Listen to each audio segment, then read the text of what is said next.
I'm going to kill him. Those 5 words, sent to the wrong number, put Sienna Vale in the sights of New York's most dangerous man. Not a cheating ex, not her boss or family, but Lucian Cross, the undercover bodyguard, the man even the Mafia feared. A wrong text message, a cold reply, and from then on, her life was no longer her own. This is a story of love born from a mistake, nurtured by violence, and ending with an irreversible choice. Watch to the end, hit like, and comment the city you're watching in so I know how far this story has progressed. Let's begin. Rain didn't just fall that night in Brooklyn. It attacked. It hammered the fire escape outside Sienna Vale's 4th-floor walk-up like fists on a metal door, relentless and furious, matching the chaos burning through her chest. She sat on the hardwood floor with her back against the couch, knees pulled up, mascara bleeding down her face in uneven streaks. The wine bottle next to her was almost empty. She'd stopped counting glasses an hour ago. Her phone lay face up on the carpet, screen glowing with evidence she couldn't stop staring at. Ethan's Instagram story, posted 43 minutes ago. Him in a downtown club she'd never heard of, arms wrapped around a blonde in a dress cut so low it might as well have been a suggestion. His smile wide, her lips on his neck. The caption, "Finally free." 3 years. 3 goddamn years she'd given him. Rent split down the middle in an apartment that smelled like old pipes and burnt coffee.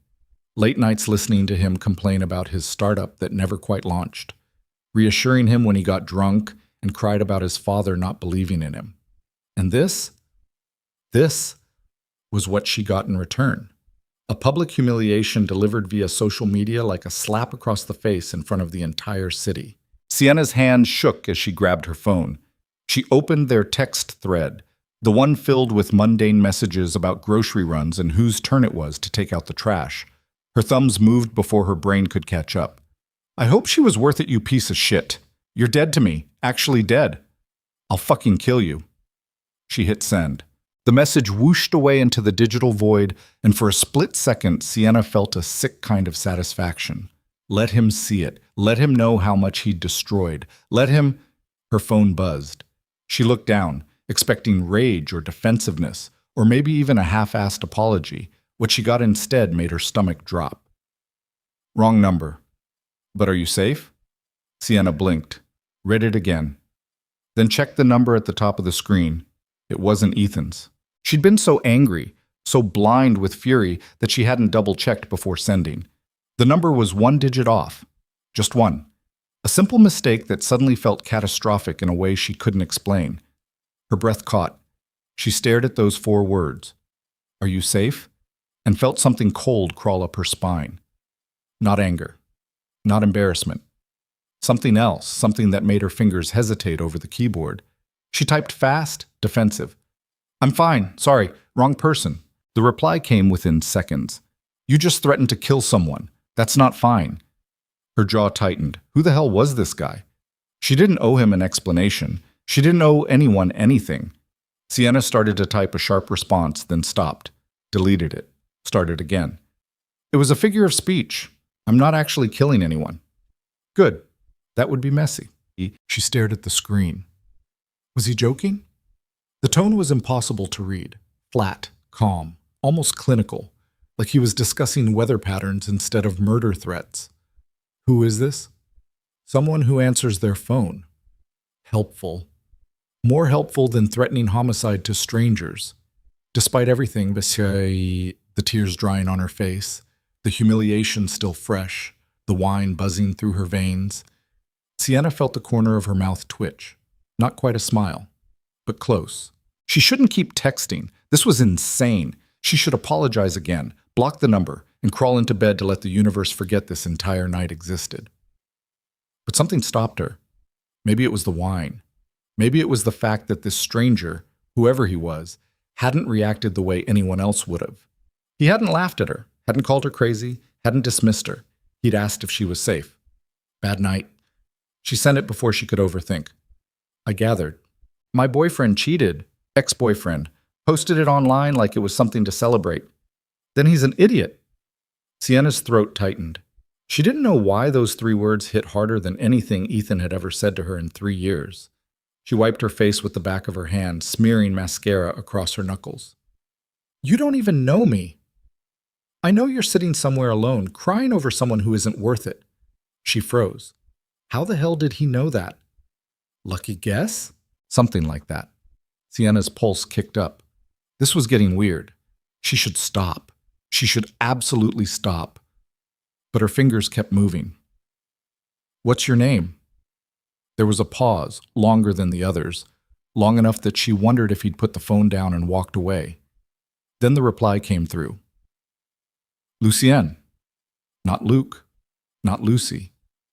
Lucienne. The kind of name that sounded expensive, old money, or maybe dangerous. She couldn't decide which. Sienna. Hi, Sienna. Hi. The conversation should have ended there, a polite acknowledgement, a clean exit, but neither of them said goodbye. Instead, Sienna found herself typing again, the words spilling out faster than she could stop them. Do you think people can just stop loving someone, like flipping a switch? No, but they can pretend to. That's depressing. It's honest. She leaned her head back against the couch, staring at the water-stained ceiling. The rain hadn't let up. If anything, it was getting worse, the kind of storm that made the whole city feel like it was drowning. What do you do, Lucienne? Another pause. I solve problems. What kind of problems? The kind people don't talk about. Cryptic. Vague. And somehow more interesting than any answer she'd expected. Sienna's curiosity sharpened despite the exhaustion pulling at her bones. That sounds shady. It is. At least he was honest. She respected that more than she probably should have. Are you dangerous? The reply came faster this time. Yes. No hesitation. No softening. Just the truth delivered like a fact she needed to know. Sienna's stomach flipped, but she couldn't tell if it was fear or something else entirely. She should stop. She really should stop. Good night, Lucien. Good night, Sienna. Don't kill anyone. No promises. She locked her phone and set it face down on the floor. Her heart was beating too fast. Her hands still trembled, but not from the wine anymore. Something had shifted in the last 20 minutes, something she couldn't name. A door had opened that she hadn't meant to walk through. And the worst part? She knew she'd text him again. Sienna didn't text him the next day, or the day after that. She told herself it was because she had other things to focus on. Work, avoiding Ethan's pathetic attempts to call her, packing up the few things he'd left at her apartment, and shoving them into a trash bag. But the truth was simpler and more embarrassing. She was scared. Not of Lucien specifically, but of whatever the hell had happened that night. The way his words had sliced through her anger and landed somewhere deeper. The way he'd made her feel seen when she was at her absolute worst. It was Tuesday evening, 4 days after the mistaken text, when her phone buzzed with a message from an unknown number. Still alive? Sienna's breath caught. She was standing in her tiny kitchen, reheating leftover Chinese food in the microwave, and the message hit her like cold water. She knew immediately who it was. How did you get my number? You texted me first, remember? Right, of course. Her cheeks burned even though no one was there to see it. I thought we were done. Were we? Sienna stared at the screen, her pulse doing that annoying thing again where it sped up for no logical reason. She should say yes. She should block him and move on with her life. Instead, she leaned against the counter and typed, I don't usually talk to dangerous strangers. Smart policy. Why am I the exception? Still figuring that out. Let me know when you do. She smiled despite herself. The microwave beeped. She ignored it. What are you doing right now? Working. At 8 p.m. on a Tuesday? Some problems don't wait for business hours. Still cryptic, I see. Still curious, I see. Sienna bit her lip. This was dangerous. Not in the way horror movies made danger look.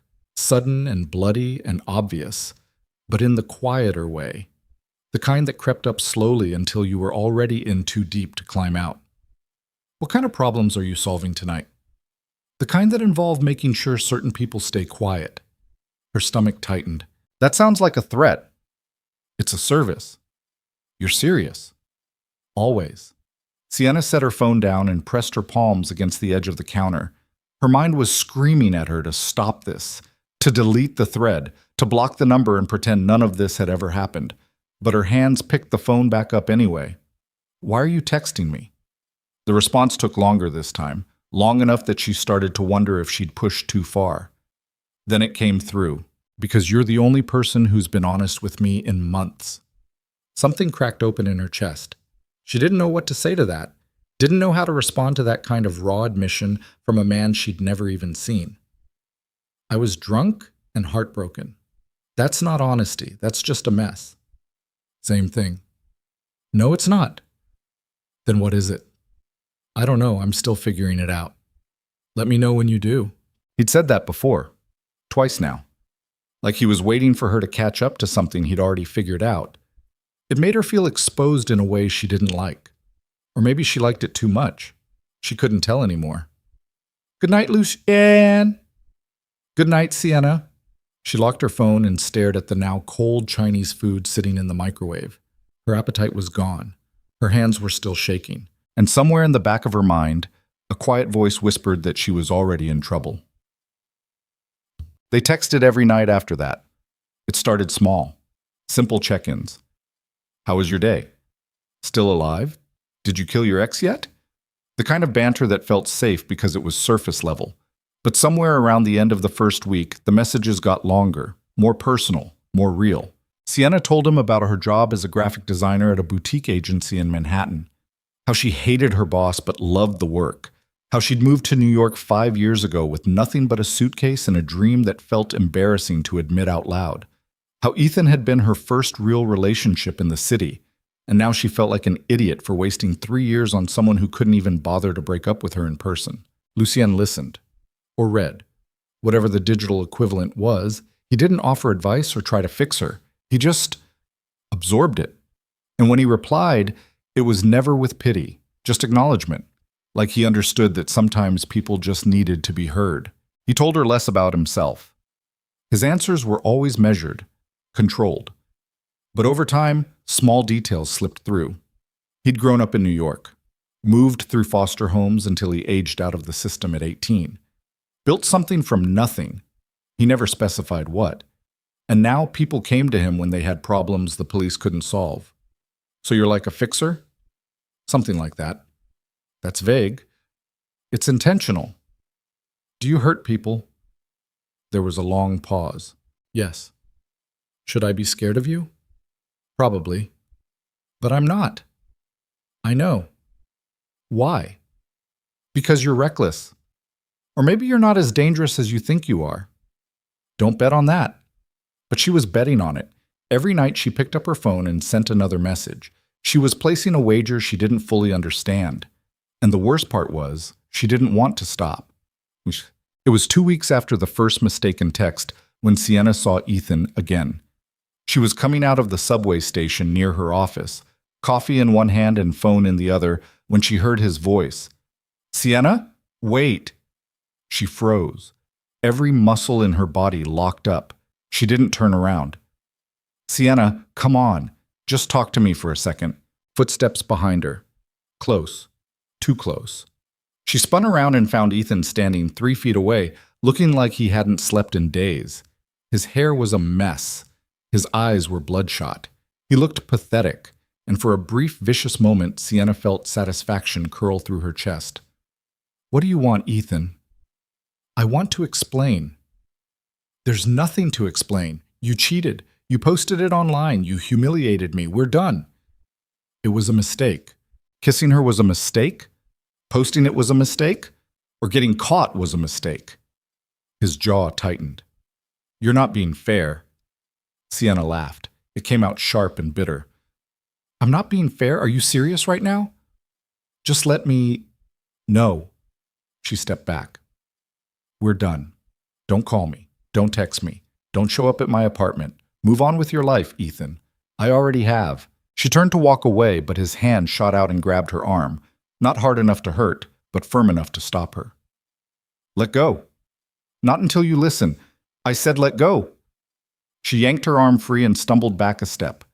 People on the street were starting to stare. Ethan looked around, realizing they had an audience, and his expression shifted, embarrassment mixed with anger.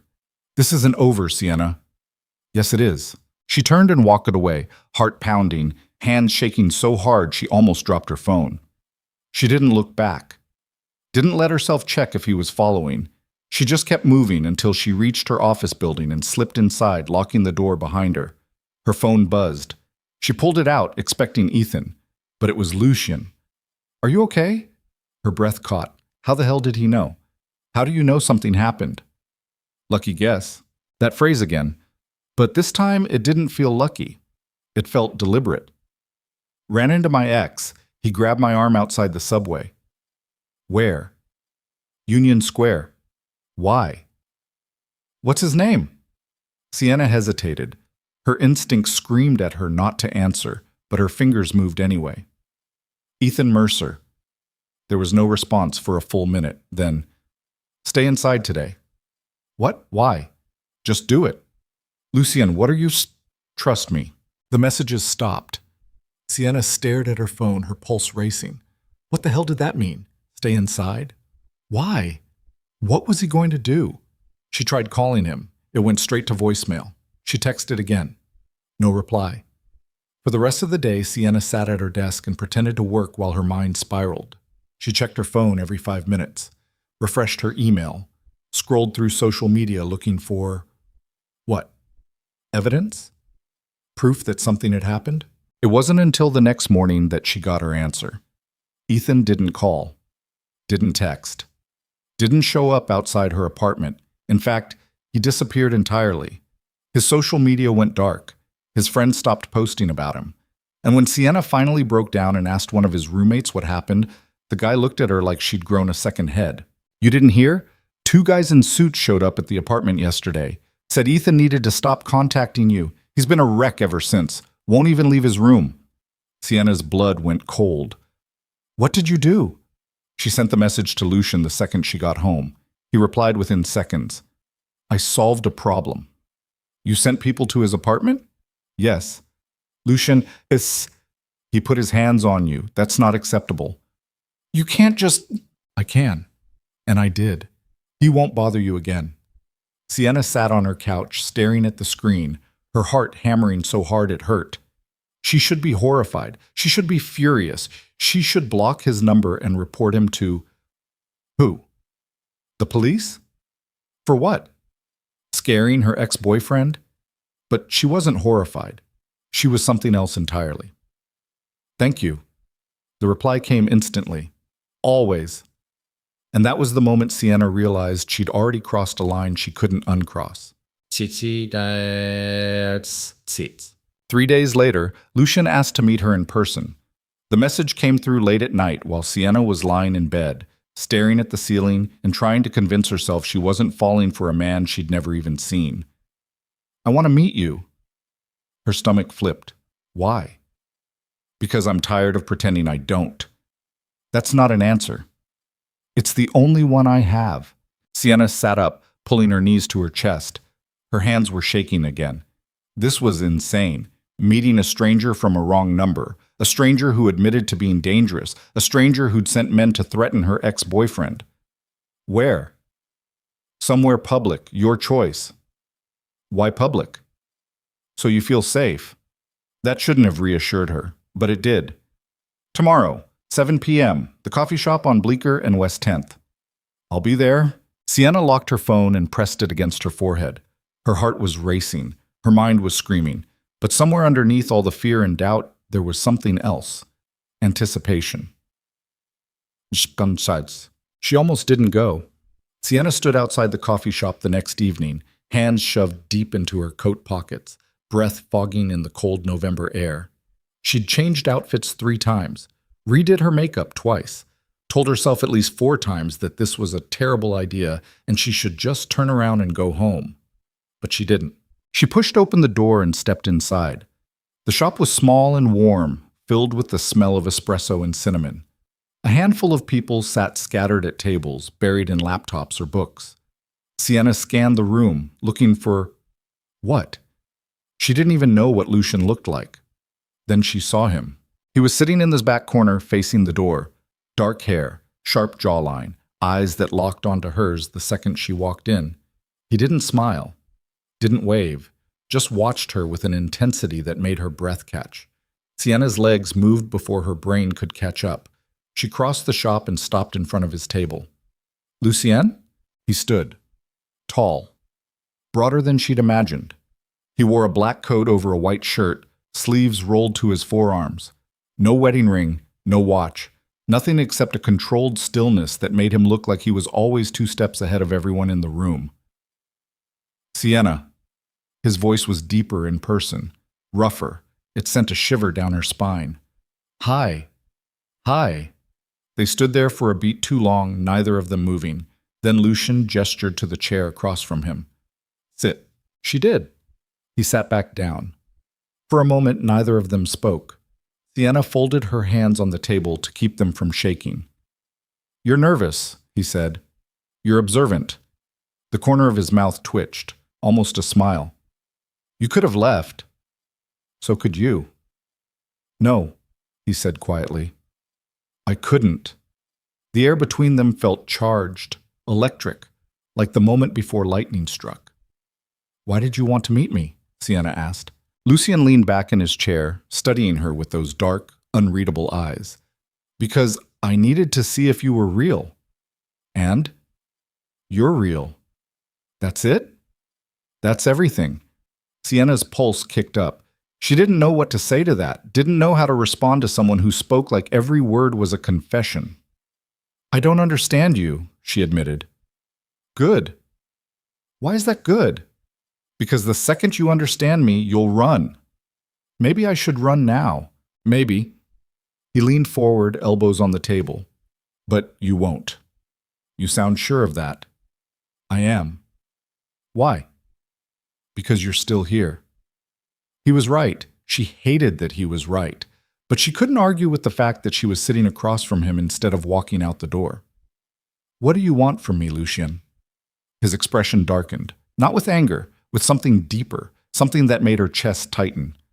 I don't know yet, he said, but I'll figure it out, and God help her. Sienna believed him. What? They talked for 2 hours, not about anything heavy, just life. Favorite books, worst jobs. The kind of small talk that felt oddly intimate when it came from someone who didn't do small talk. Lucien didn't smile often, but when he did, it was brief and devastating. Like watching the sun break through storm clouds for half a second before disappearing again. When the shop started closing, they walked outside together. The streets were quieter now, colder. Sienna pulled her coat tighter around herself. Can I walk you home? Lucien asked. She should have said no, should have called an Uber, but she nodded. They walked in silence for a few blocks. Not awkward, just present, like they were both still figuring out what this was. When they reached her building, Sienna stopped and turned to face him.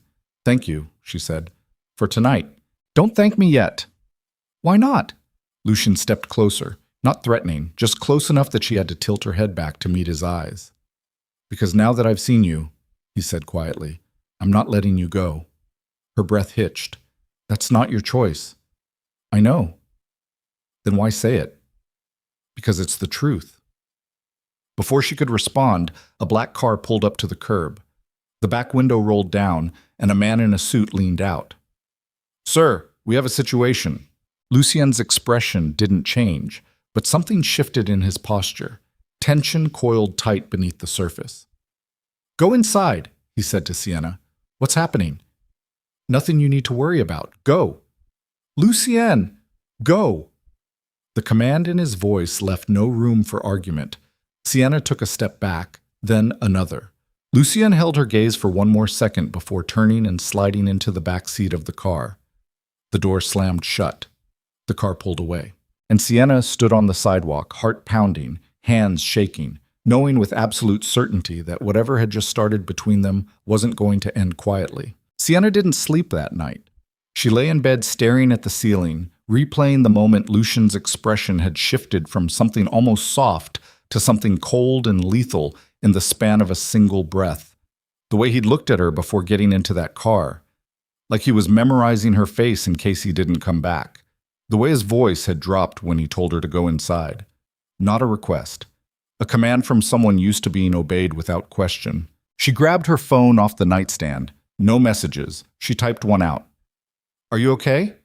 She stared at it for 30 seconds before deleting it, then typed it again. Deleted it again. Finally, she threw the phone across the bed and pressed her palms against her eyes until she saw stars. This was insane, all of it. She'd met him once. Once. And already she felt like she was drowning in something she couldn't name. Something that felt like falling and flying at the same time. Her phone buzzed. She lunged for it so fast she almost fell off the bed. I'm fine. 2 words. That was it. No explanation. No apology for disappearing. Just a flat acknowledgement that he was still breathing. What happened? Work. At midnight? Yes. Sienna's jaw clenched. She wanted to scream at him, wanted to demand answers, wanted to know what kind of work required men in suits and black cars, and that look in his eyes like he was about to walk into a war zone. But she didn't. Because somewhere deep down, she already knew. And asking would mean admitting she knew. And admitting she knew would mean deciding whether she could live with it. Good night, Lucien. Good night, Sienna. She locked her phone and curled onto her side, pulling the blanket up to her chin. Outside, the city hummed with its usual chaos, sirens wailing in the distance, someone shouting on the street below, the endless rush of traffic that never stopped no matter what time it was. Sienna closed her eyes and tried to convince herself she wasn't already in too deep. She failed. The next 3 weeks passed in a blur of late-night texts and stolen moments that felt more real than anything Sienna had experienced in years. Lucien never explained what he did, never named names or gave details, but the evidence piled up in small, undeniable ways. The way he always knew where she was, not in a creepy stalker way. He never showed up unannounced or followed her. But when she mentioned grabbing lunch in Soho or meeting a friend in Williamsburg, his replies came with casual observations about those neighborhoods that felt too specific to be coincidence. The way people reacted to him when they were together. They met for coffee 3 more times over those weeks, always in public places, always brief. But Sienna noticed how other customers would glance at Lucien and then quickly look away. How waitstaff approached their table with a stiffness that bordered on fear. How a man in an expensive suit once walked past their table, made eye contact with Lucien, and immediately changed direction. The way he moved, controlled, deliberate, like someone trained to assess threats in the time it took most people to blink. His hands were always visible, his back never to the door. His attention split between her and every entrance, every exit, every person who got too close. Sienna should have been terrified. Instead, she felt safer with him than she ever had with Ethan, and that realization scared her more than anything else. It was a Friday night when everything shifted. Sienna was working late at the office, finishing up a logo redesign for a client who couldn't make up their damn mind about color palettes. The floor was empty except for her. Everyone else had left hours ago to start their weekends. She was hunched over her desk, squinting at her monitor, when her phone buzzed. "Where are you?" Lucien. She smiled despite the exhaustion pulling at her bones. "Office, finishing a project." "Alone?" "Yes." "Why?" "What's the address?" Her fingers hesitated over the keyboard. She'd never told him where she worked, never mentioned the name of the agency or what floor she was on. "How do you not already know?" There was a pause, longer than usual. "Fair point. You're tracking me, aren't you? Keeping an eye on you, there's a difference."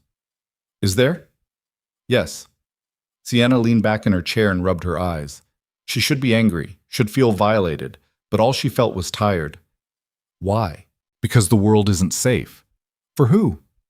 For you. Since when? Since you started talking to me. The words hit like a fist to the stomach. Sienna sat up straight, her pulse kicking into overdrive.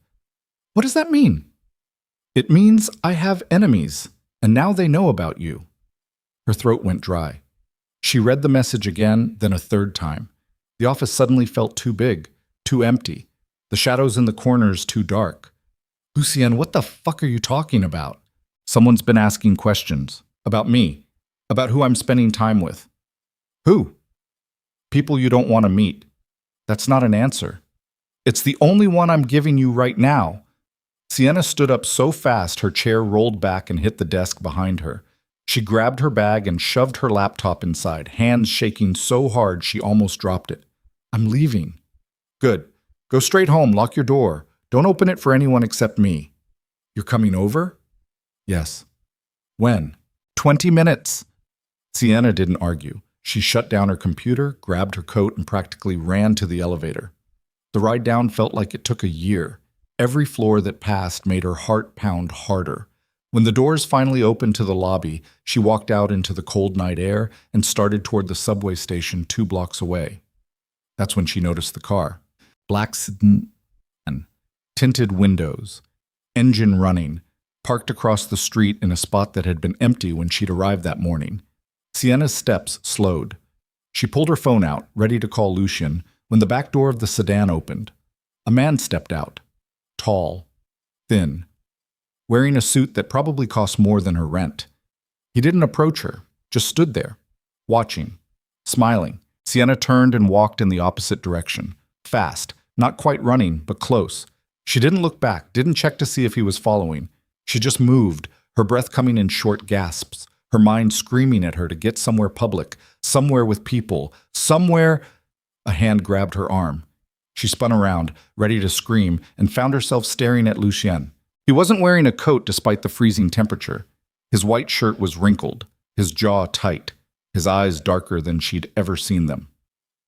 Come with me. He didn't wait for an answer.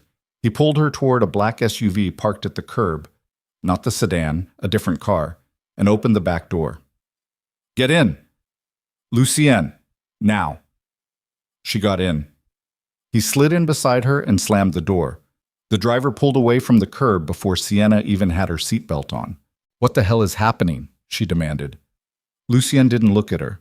He was staring out the back window, watching the street behind them like he expected something to explode. They found you. Who? The people I was trying to keep you away from. Who the fuck are they? He finally turned to look at her, and the expression on his face made her stomach drop. It wasn't anger. It wasn't fear. It was something colder, something that looked like guilt. Competitors, he said quietly. People who think hurting you will hurt me. And will it? His jaw tightened. He didn't answer. Lucien, will it? Yes. The word came out raw, stripped of all the control he usually wore like armor. And in that moment, Sienna understood.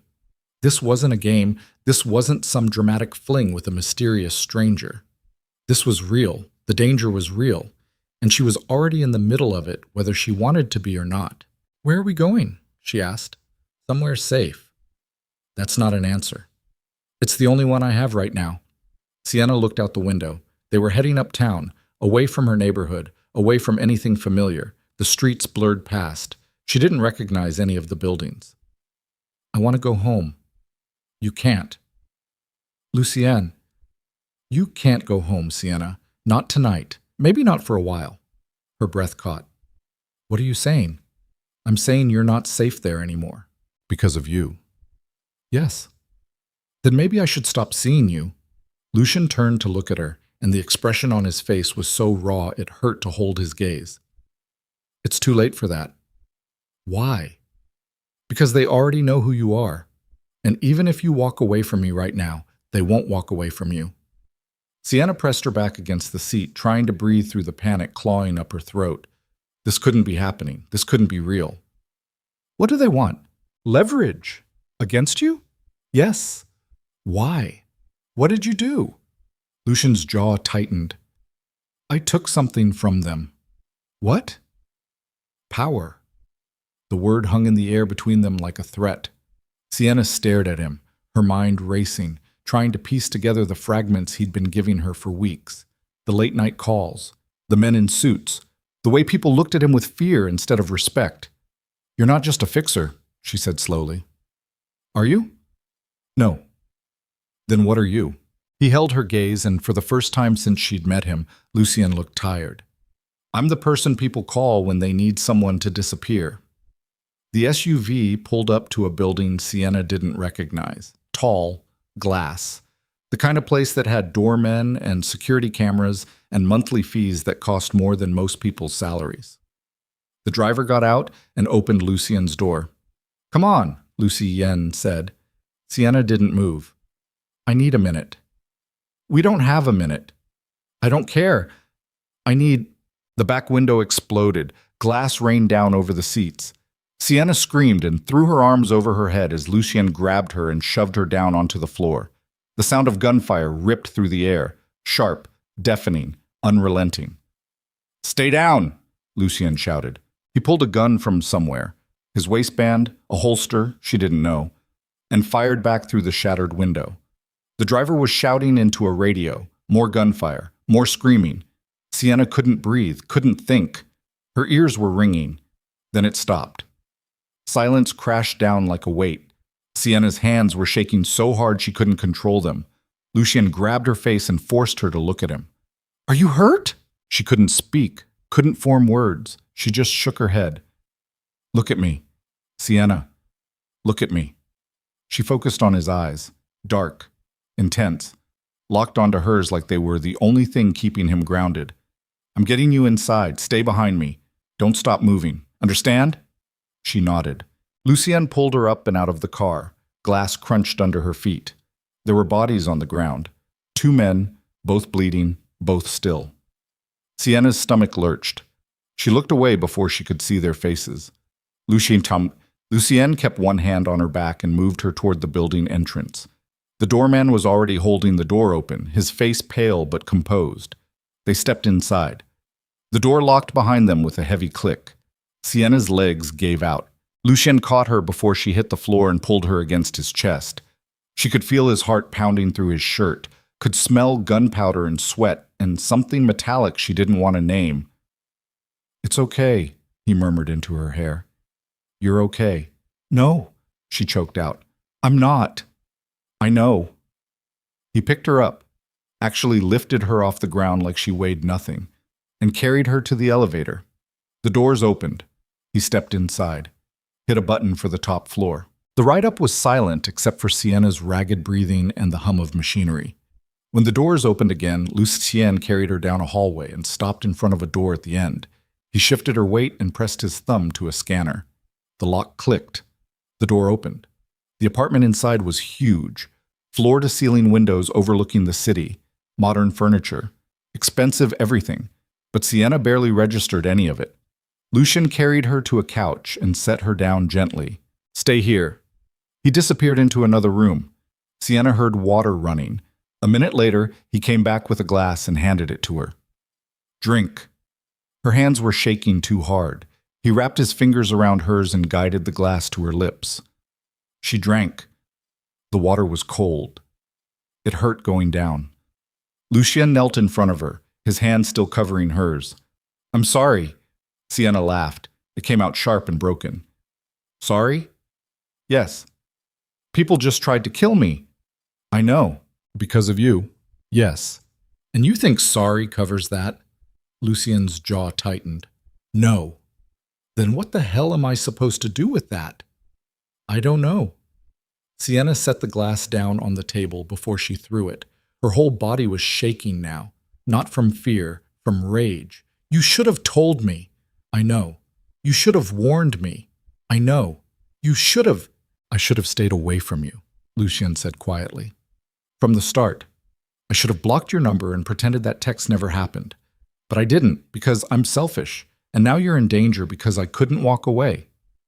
Sienna stared at him, at the exhaustion in his eyes, the tension in his shoulders, the blood on his hands, literal blood, smeared across his knuckles from where he'd grabbed the gun. Who were those men? Contractors. For who? A man named Damien Rourke. Who is he? Someone I put out of business 2 years ago. He's been trying to rebuild. Thought taking you would give him leverage to get me to back off. And would it? Lucien held her gaze. Yes.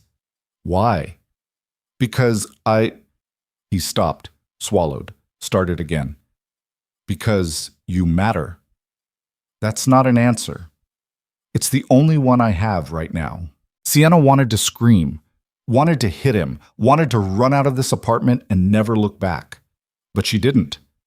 Because somewhere underneath the terror and the anger, there was something else. Something she didn't want to name. What happens now? She asked. You stay here, under protection, until I deal with Rourke. Deal with him how? Lucian stood up. His expression shifted back to that cold, controlled mask she'd seen glimpses of before. The way I deal with everyone who threatens what's mine. I'm not yours.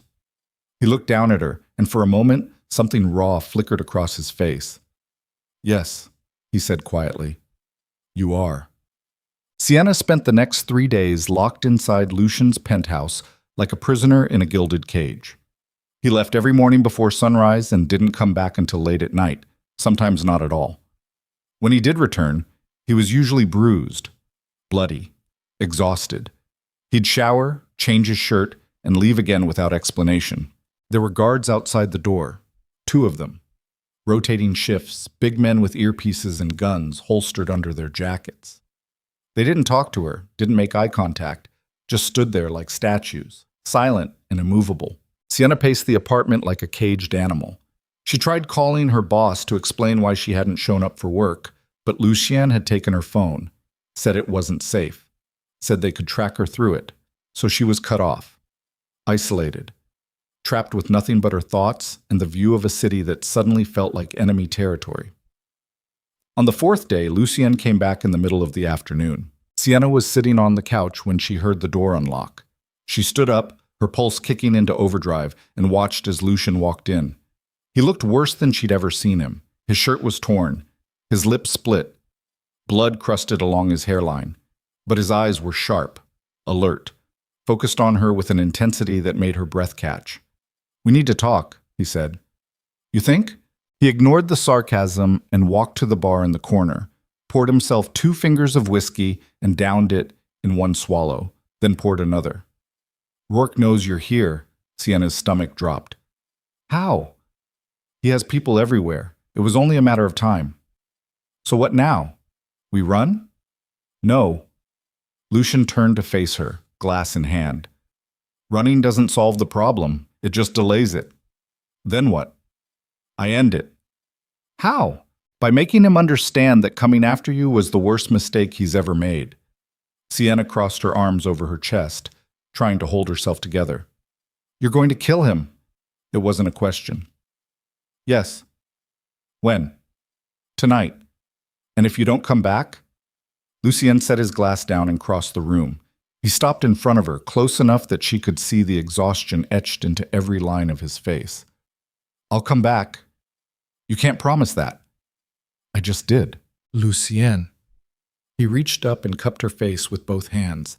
His palms were warm against her skin, rough, calloused, the hands of someone who'd built everything he had through violence. I need you to trust me, he said quietly. I don't even know you. Yes, you do. No, I don't. I know you're dangerous. I know you've killed people. I know you've dragged me into something I never asked for, but I don't know you. Then ask. What? Ask me. Whatever you want to know. I'll tell you. Sienna stared at him, her heart hammering against her ribs. There were 1,000 questions she could ask, 1,000 things she didn't understand, but only one that mattered. Do you love me? Lucien's hands tightened against her face. His jaw worked like he was trying to find the right words and failing. Yes. The word came out rough, broken, like it had been ripped from somewhere deep inside him. Sienna's breath caught. She didn't know what she'd expected him to say. Maybe a deflection, maybe a lie, but not that. Not the raw, unfiltered truth. Since when? Since the moment you sent that text to the wrong number and threatened to kill someone. That's insane. I know. We barely know each other. I know. This isn't love. It's obsession. Maybe. He leaned his forehead against hers, his breath warm against her lips. But it's the only thing I've ever felt that didn't come with a price. Sienna closed her eyes. She should pull away, should tell him this was too much, too fast, too dangerous. But she didn't. Because somewhere in the last few weeks, she'd stopped being able to breathe without him. What if you don't come back? She whispered. Then you walk away. You go back to your life. You forget I ever existed. I can't do that. You have to. Why? Because if I don't come back, it means I failed. And if I failed, Rourke will come for you anyway. and I need to know you'll be smart enough to run." Sienna opened her eyes and found him staring at her with an expression so raw it hurt. "Promise me," he said. "Lucienne, promise me."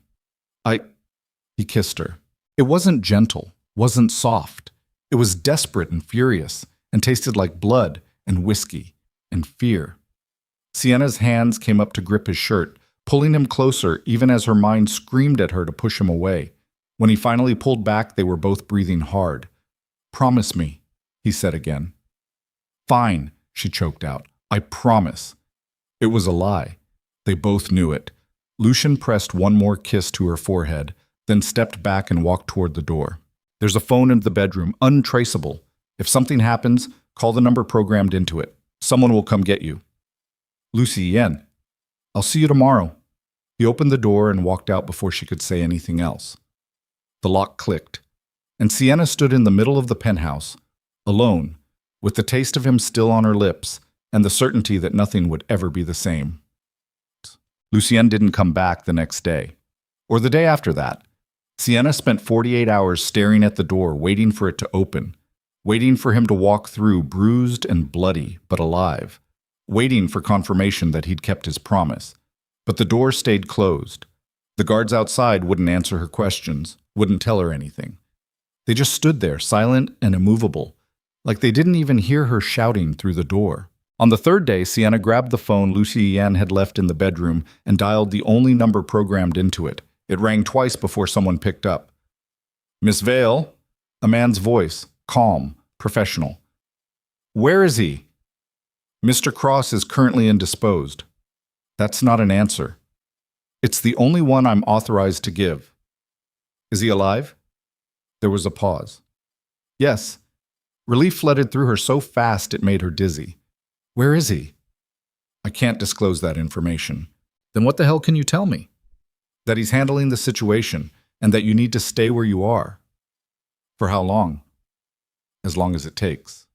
The line went dead. Sienna threw the phone across the room. It hit the wall and clattered to the floor. She sank down onto the bed and pressed her hands over her face, trying to breathe through the panic threatening to choke her. He was alive. That should have been enough. But it wasn't. Lucian came back on the fourth night. Sienna was lying on the couch, staring at the ceiling, when she heard the door unlock. She sat up so fast her vision blurred. The door opened. Lucian walked in. He looked like he'd been through hell. His white dress shirt was soaked in blood. Not all of it his.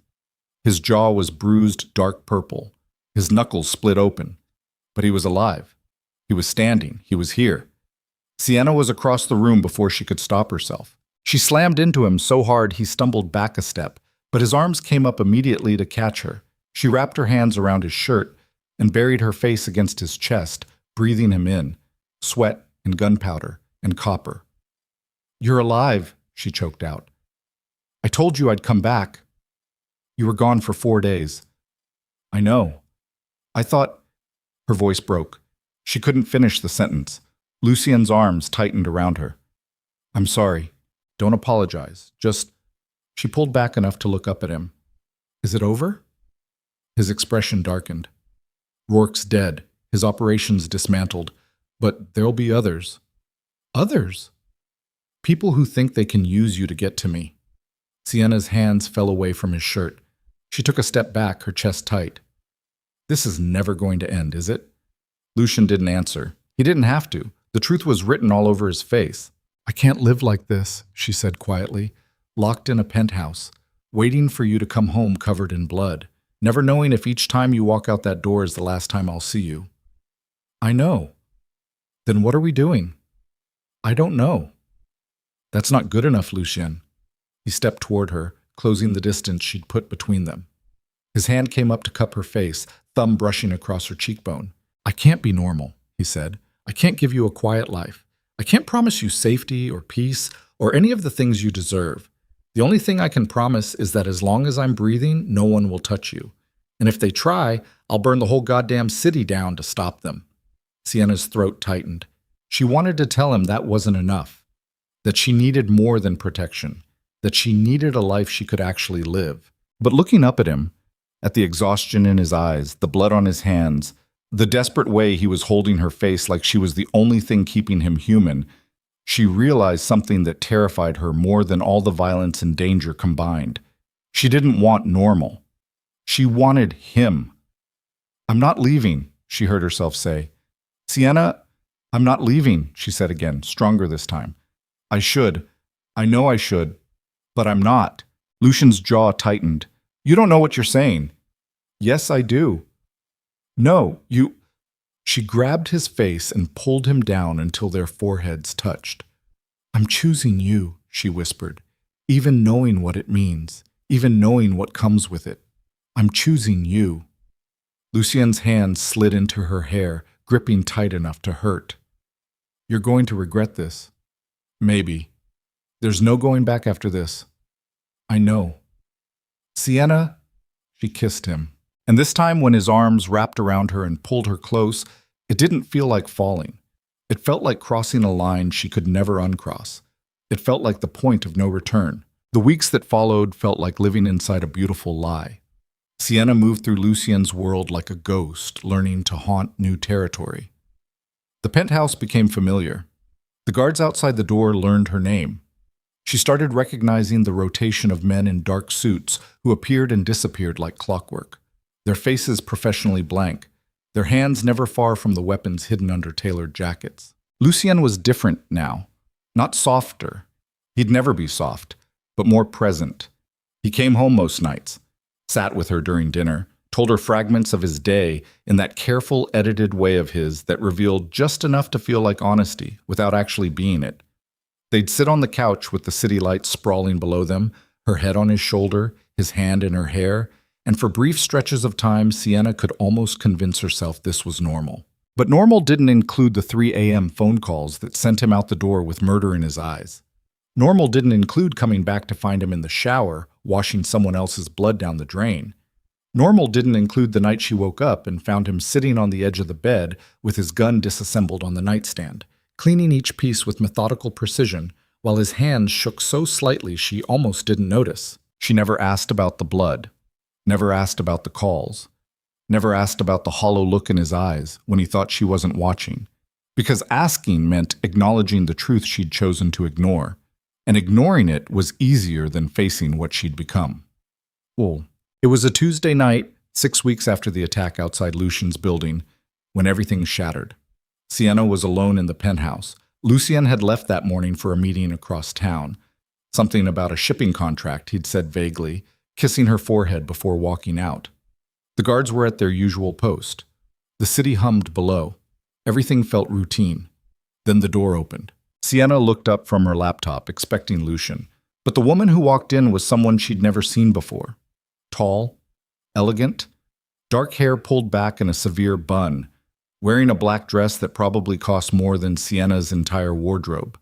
She moved through the space like she owned it, heels clicking against the hardwood, eyes sweeping across the room with cold assessment before landing on Sienna. "So you're the girl," the woman said.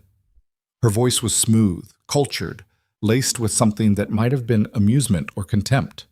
Hard to tell. Sienna stood up slowly, her pulse kicking into overdrive. "Who the hell are you?" "Vivienne Laurent." She said it like Sienna should recognize the name. When Sienna's expression stayed blank, Vivienne smiled. "Lucien never mentioned me? How disappointing." "The guards let me in. They know better than to stop me." Vivienne moved to the bar and poured herself a drink without asking. "Relax, I'm not here to hurt you. Just curious." "About what?" "About what's so special about you that Lucien would risk everything." Vivienne turned, glass in hand, studying Sienna like she was a painting in a gallery. "You're pretty, but not extraordinary. Smart, I assume, based on the design portfolio I saw online, but not brilliant. So what is it? What made him lose his mind?" Sienna's jaw tightened. "You need to leave." "Do I?" Vivienne took a sip of her drink. "This was my home long before it was yours, sweetheart. I know where every camera is, every exit, every place Lucien hides his secrets." "I don't care about your history." "You should." Vivienne set her glass down and moved closer. "Because our history is the only reason you're alive." Sienna's stomach twisted. What are you talking about? Lucien didn't tell you? Vivian's smile widened. Of course he didn't. He never tells anyone the parts that make him look human. Tell me what? That he's the reason your ex-boyfriend is still breathing. The words hit like a physical blow. Sienna's breath caught. Ethan? Ethan Mercer. Mediocre trust fund brat with a startup that'll never launch. 3 years of your life wasted on someone who couldn't even cheat on you with creativity. Vivian tilted her head. Lucien's men picked him up 2 months ago, brought him to a warehouse in Red Hook. Lucien put a gun to his head and asked me if he should pull the trigger. Sienna's hand started shaking. You're lying. Am I? Vivian's expression didn't change. I told him no, not because I care about your ex, but because killing him would have been the beginning of the end. The moment Lucien started murdering civilians over personal grudges instead of business necessities, he'd stop being useful. And I need him useful. Why are you telling me this? Because you need to understand what you've walked into. Vivian moved closer, her voice dropping. Lucien Cross is not a man. He's a weapon. And weapons don't get to fall in love. They get used until they break or until someone smarter puts them down. Get out. Not until you hear the rest. I said get out. The attack outside this building 6 weeks ago, Vivian continued, ignoring her. The men who tried to grab you, they weren't working for Damian Rourke. Sienna froze. What? Rourke's been dead for 3 years. Lucien killed him in a basement in Queens over a deal gone bad. The story about him coming back? About him targeting you for revenge? That was a lie. The room tilted. Sienna grabbed the back of the couch to steady herself. No. Yes. Why would he lie about that? Because he needed you scared, needed you dependent, needed you to believe the only safe place in the world was right here with him. Vivian's smile was sharp enough to cut. Those men worked for Victor Kane, a rival who's been trying to muscle into Lucien's territory for months. Kane found out about you and saw an opportunity. So he sent contractors to grab you, knowing Lucien would retaliate, knowing it would start a war that would weaken both of them. And Lucien knew? Of course he knew. He's known since the beginning. He just let you believe the lie because terrified women are easier to control than independent ones. Sienna's vision blurred. She couldn't breathe, couldn't think. Every conversation replayed in her mind, every vague answer, every deflection, every time Lucien had looked at her with those dark eyes and told her to trust him. I don't believe you. You don't have to. Vivian pulled her phone out and set it on the coffee table. But you might want to listen to this before you decide I'm the villain. She pressed play. Lucien's voice filled the room, recorded, crystal clear.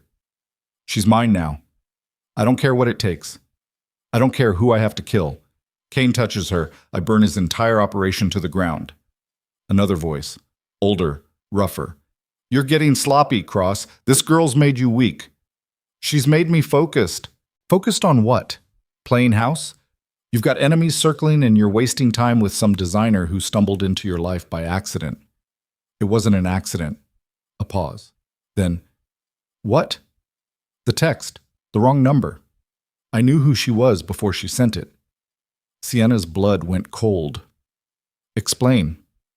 Her ex came to me 6 months ago. Owed money to one of Kane's guys, couldn't pay. Asked me to make it disappear. I looked into her, saw an opportunity. Jesus Christ, Lucien. I had one of my people change a digit in her phone. Made sure when she tried to text him, it came to me instead. I knew she'd be emotional, knew she'd say something I could use. And she did. You manipulated her. I gave her a way out of a shitty relationship and into something real. You mean into your bed? I mean into my life. There's a difference. The recording stopped. Sienna stood frozen, her entire body numb. She couldn't move, couldn't speak, couldn't process what she'd just heard. It wasn't real. It couldn't be real. Lucien's very good at making people think they have choices, Vivian said quietly, when really, he's been controlling every move from the start. Why are you doing this?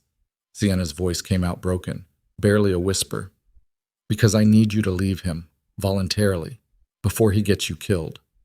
Why do you care? I don't. But I care about him, and he's going to destroy himself trying to protect you from threats he's creating by keeping you close. Vivienne picked up her phone and slipped it back into her purse. Kane's not going to stop, and Lucien's not going to back down, which means this ends one of two ways. Either you die in the crossfire, or Lucien dies trying to save you. Either way, I lose an asset I've spent years cultivating. Asset, Sienna repeated. The word tasted like ash. That's all any of us are to each other in this world. You just haven't figured that out yet. Vivienne moved toward the door, then stopped and looked back. There's a car waiting downstairs, black sedan. Driver's name is Marcus. He'll take you anywhere you want to go. No guards, no tracking, just an exit. Lucien will find me, not if you don't want him to. Vivienne opened the door. The question is whether you're brave enough to walk away from someone who rewrote your entire life just to fit you into his. She left. The door clicked shut, and Sienna stood in the middle of the penthouse, the beautiful prison she'd convinced herself was home, and felt everything she thought she knew disintegrate. She didn't leave. She should have. Should have grabbed her things and run before Lucien came back, but her legs wouldn't move. Her mind kept replaying the recording, his voice, calm, controlled, admitting he'd orchestrated everything. It wasn't an accident. Hours passed. The sun set. The city lights came on below. Sienna sat on the couch and stared at nothing, her thoughts spiraling. When the door finally opened and Lucien walked in, she didn't look up. Hey. His voice was soft, careful, like he could sense something was wrong. You okay? Sienna's hands clenched into fists. Was it real? Silence. Was what real? Any of it. She finally looked up at him. The text, the wrong number, the way you answered. Was any of it real, or did you plan the whole thing? Lucien went very still. His expression didn't change, but something shifted in his eyes. Recognition, calculation. Who told you? Does it matter? Vivienne was here. It wasn't a question. Sienna's silence was answer enough. Lucien closed his eyes briefly, his jaw tightening. When he opened them again, the careful warmth he'd been carrying disappeared.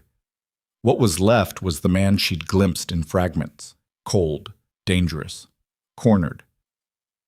What did she tell you? That you manipulated me from the start. That you knew who I was before I sent that text. That you changed a number in my phone to make sure I contacted you instead of Ethan. Sienna's voice was shaking now. Tell me she's lying. Lucien didn't answer. Tell me she's lying, Lucien. I can't. The words punched through her chest like a bullet. Sienna stood up so fast the room spun. Get out! Sienna, get the fuck out. Let me explain. Mom. Explain what? Her voice cracked. That you've been lying to me for months?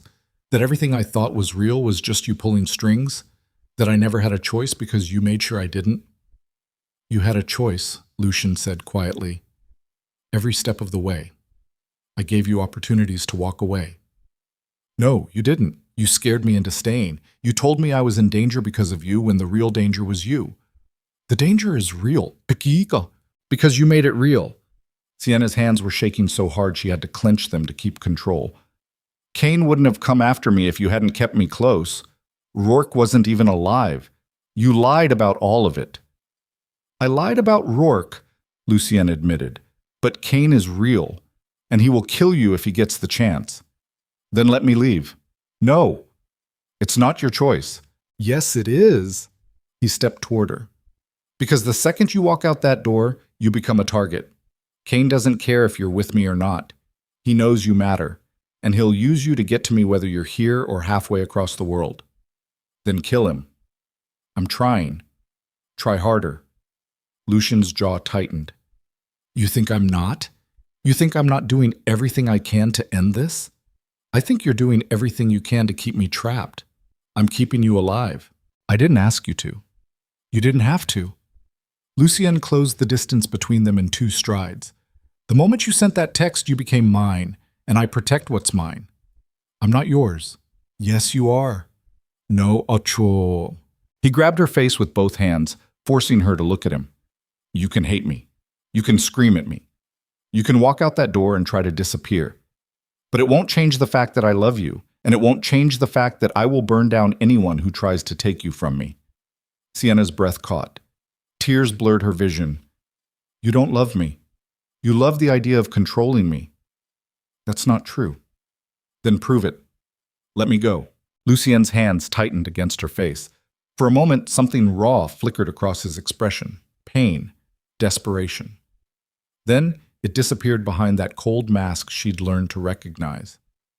"I can't." "Why not?" "Because losing you would destroy me." "Good," Sienna choked out. "Maybe you deserve to be destroyed." She pulled away from him and grabbed her coat off the chair. Her hands were shaking so hard she could barely get her arms through the sleeves. "Where are you going?" Lucian's voice was flat now, emotionless. "Anywhere that's not here." "Sienna, don't follow me." "I have to." "Why?" "So you can keep lying to me, keep manipulating me, keep pretending this is love when it's just obsession?" "It's both," Lucian said quietly. "It's always been both." Sienna stared at him, at the exhaustion in his eyes, the tension in his shoulders, the way he was looking at her like she was the only thing keeping him tethered to humanity. And for a split second, she almost stayed. Then she remembered the recording, his voice, calm and cold and admitting he'd orchestrated everything. "I hope Kane kills you," she whispered. Lucian flinched like she'd slapped him. Sienna turned and walked toward the door. Her hand was on the handle when his voice stopped her. "If you leave, I can't protect you." "I don't want your protection." "You need it whether you want it or not." She opened the door. The guards outside straightened, hands moving toward their weapons. "Let her go," Lucian said. They hesitated, looked at each other, then stepped aside. Sienna walked past them without looking back. The elevator was at the end of the hall. She pressed the button, waited. The doors opened. She stepped inside. Just before the doors closed, she glanced back down the hall. Lucian was standing in the doorway of the penthouse, watching her. Even from this distance, she could see the way his hands were clenched at his sides, the rigid set of his shoulders. The doors slid shut. Sienna pressed her back against the wall and finally let herself cry. "Eat that." The black sedan was waiting outside just like Vivian had said. Marcus was behind the wheel. Big guy. Shaved head. The kind of face that had seen too much and stopped reacting to any of it. He didn't ask questions when Sienna climbed into the back seat, just pulled away from the curb and drove. "Where to?" His voice was rough, disinterested. Sienna opened her mouth to give her old address, then stopped. She couldn't go back there. Lucian knew where she lived, knew everything about her. If she went home, he'd find her within hours. "A hotel, somewhere cheap, somewhere he won't think to look." Marcus nodded and merged into traffic. Sienna stared out the window, watching the city blur past. Her phone buzzed in her pocket. She pulled it out. Lucien's name on the screen. She declined the call. It rang again immediately. She turned the phone off and shoved it back in her pocket. 20 minutes later, Marcus pulled up in front of a rundown motel in Queens, the kind of place that rented rooms by the hour and didn't ask for ID perfect. "You sure about this?" Marcus asked, looking at the building through the windshield. "No." "Want me to wait?" "No, just go." He reached into his jacket and pulled out an envelope, handed it back to her. "From Miss Laurent, cash. Enough for a few weeks if you're careful, and a burner phone, numbers inside." Sienna took the envelope. "Why is she helping me?" "She's not. She's helping him by getting you out of the way before you get him killed." Marcus met her eyes in the rear view mirror. For what it's worth, he's not lying about Kane. You leave the city, you stay off social media, you don't contact anyone from your old life. Understand? Sienna nodded. Marcus put the car in drive and pulled away. Sienna stood on the cracked sidewalk outside the motel, holding the envelope, watching the sedan disappear into traffic. Then she turned and walked inside. The guy at the front desk barely looked up when she paid cash for a week, handed her a key, pointed to the stairs. Room 23 was exactly as depressing as she'd expected. Stained carpet, flickering light, a bed that sagged in the middle. But it was anonymous. And right now, anonymous was all she needed. Sienna locked the door, threw the deadbolt, and sat on the edge of the bed. The envelope was still in her hands. She opened it. Cash. A lot of it, and a cheap flip phone with a single number programmed into it. She set the phone on the nightstand and counted the money. $3,000. Enough to disappear for a while if she was smart about it. Her real phone was still in her pocket, still turned off. She should throw it away. Should smash it and dump it in a trash can 6 blocks away. But she couldn't bring herself to do it. Instead, she turned it back on. 17 missed calls, all from Lucien, 12 text messages. Please answer. I need to know you're safe. Sienna, please. I'm sorry. I'm so fucking sorry. I never meant to hurt you. Please just tell me you're okay. The messages kept going, getting more desperate, more raw.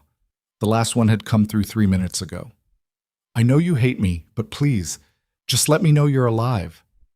Sienna stared at the screen. Her hands were shaking again. She should block him, should delete every trace of him from her life and start over. But her thumbs moved before her brain could stop them. I'm alive. The response came within seconds. Where are you? Somewhere you can't find me. Sienna, don't look for me. I mean it. I can't do that. You don't have a choice. Neither do you. Sienna's jaw tightened. What does that mean? There was a pause, long enough that she started to wonder if he'd put the phone down. Then the message came through. Kane knows you left. He has people watching every exit out of the city, bus stations, train terminals, airports, anywhere you might run. Her blood went cold. How does he know? Because he's been watching the building, saw you leave. Now he knows you're not under my protection anymore. That's not my problem. It is if you want to survive the night. Sienna stood up and walked to the window, pulled the curtain back just enough to look down at the street. Nothing looked out of place, just cars, pedestrians, normal city chaos. But now every shadow felt like a threat. What do I do? Come back. No. Sienna, I said no. I'd rather take my chances with Kane than spend another second in your cage. You're going to get yourself killed. Then that's my choice. She locked the phone and threw it across the room. It hit the wall and landed face down on the carpet. Sienna pulled the curtain closed and sank down onto the bed. Her whole body was shaking. From fear or rage or exhaustion, she couldn't tell anymore. Outside, a car alarm went off. Someone shouted. The city kept moving like nothing had changed. But everything had changed. And somewhere in the back of her mind, a quiet voice whispered that she'd just made the biggest mistake of her life. She lasted 3 hours. 3 hours of sitting in that motel room, staring at the walls, jumping at every sound. 3 hours of replaying Vivian's words and Lucy's recording and her own stupid decision to trust someone who'd been lying from the start. Then she heard footsteps in the hallway. Heavy, deliberate, stopping outside her door. Sienna froze. The doorknob rattled. Her heart kicked into overdrive. She grabbed the burner phone off the nightstand and pressed herself against the wall beside the door. Held her breath. The rattling stopped. Then a voice. Male. Unfamiliar. Miss Vale, we know you're in there. Mr. Kane would like to have a conversation. Sienna's grip tightened on the phone. Her mind raced. The window didn't open. There was no back exit, just one door, and men on the other side of it. We can do this the easy way or the hard way, the voice continued. Your choice. Sienna looked down at the phone in her hand. One number programmed, Vivian's. She pressed call. It rang once, twice. The door exploded inward. Sienna screamed and dove behind the bed as 2 men in dark clothing rushed into the room. One grabbed her arm before she could scramble away, yanked her to her feet. Don't make this difficult, he said. Sienna clawed at his face. He swore and backhanded her hard enough that her vision blurred. She tasted blood. The phone was still in her hand, still connected. Vivian's voice crackled through the speaker. Sienna? The man holding her noticed the phone and ripped it from her grip, crushed it under his boot. Let's go. They dragged her toward the door. Sienna fought every step, kicking, screaming, doing everything she could to break free. But they were stronger, trained, and she was just a graphic designer who'd walked into a nightmare and couldn't find her way out. They hauled her down the hallway, down the stairs, out into the night air where a black van was waiting at the curb. The back doors opened. They threw her inside. The doors slammed shut, and as the van pulled away from the motel, Sienna realized with cold, devastating clarity that Lucien had been right about everything. She'd never had a choice. She'd just been too stupid to see it. The van smelled like oil and rust, and something else Sienna couldn't identify. Something chemical that burned the back of her throat. She was on the floor between the seats, hands zip-tied behind her back, cheek pressed against cold metal. Every time the van hit a pothole, her shoulder slammed against the wheel well hard enough to leave bruises she'd feel for days, if she lived that long. The two men who'd grabbed her sat in the back with her, silent, watchful. One of them had his boot resting on her ribs, not pressing, just there as a reminder that she was pinned, that struggling was pointless. Sienna's mind raced through options. Scream when they opened the doors. Try to run. But run where? She didn't know where they were taking her, didn't know how many more men would be waiting, didn't know anything except that Lucien had warned her this would happen and she'd been too angry to listen. The van made a series of turns, left, right, another left, deliberately confusing, making sure she couldn't track the route even if she wanted to. Finally, it slowed and stopped. The engine cut. One of the men leaned down and grabbed her by the arm. Up! He hauled her into a sitting position. Her shoulders screamed in protest, the zip ties cutting into her wrists. The back doors opened and cold air rushed in, carrying the smell of salt water and diesel. They were near the docks. The man dragged her out of the van. Her legs buckled when her feet hit pavement, but he didn't let her fall. He just pulled her upright and shoved her forward. She stumbled and caught herself, blinking against the harsh lights of the warehouse they'd parked beside.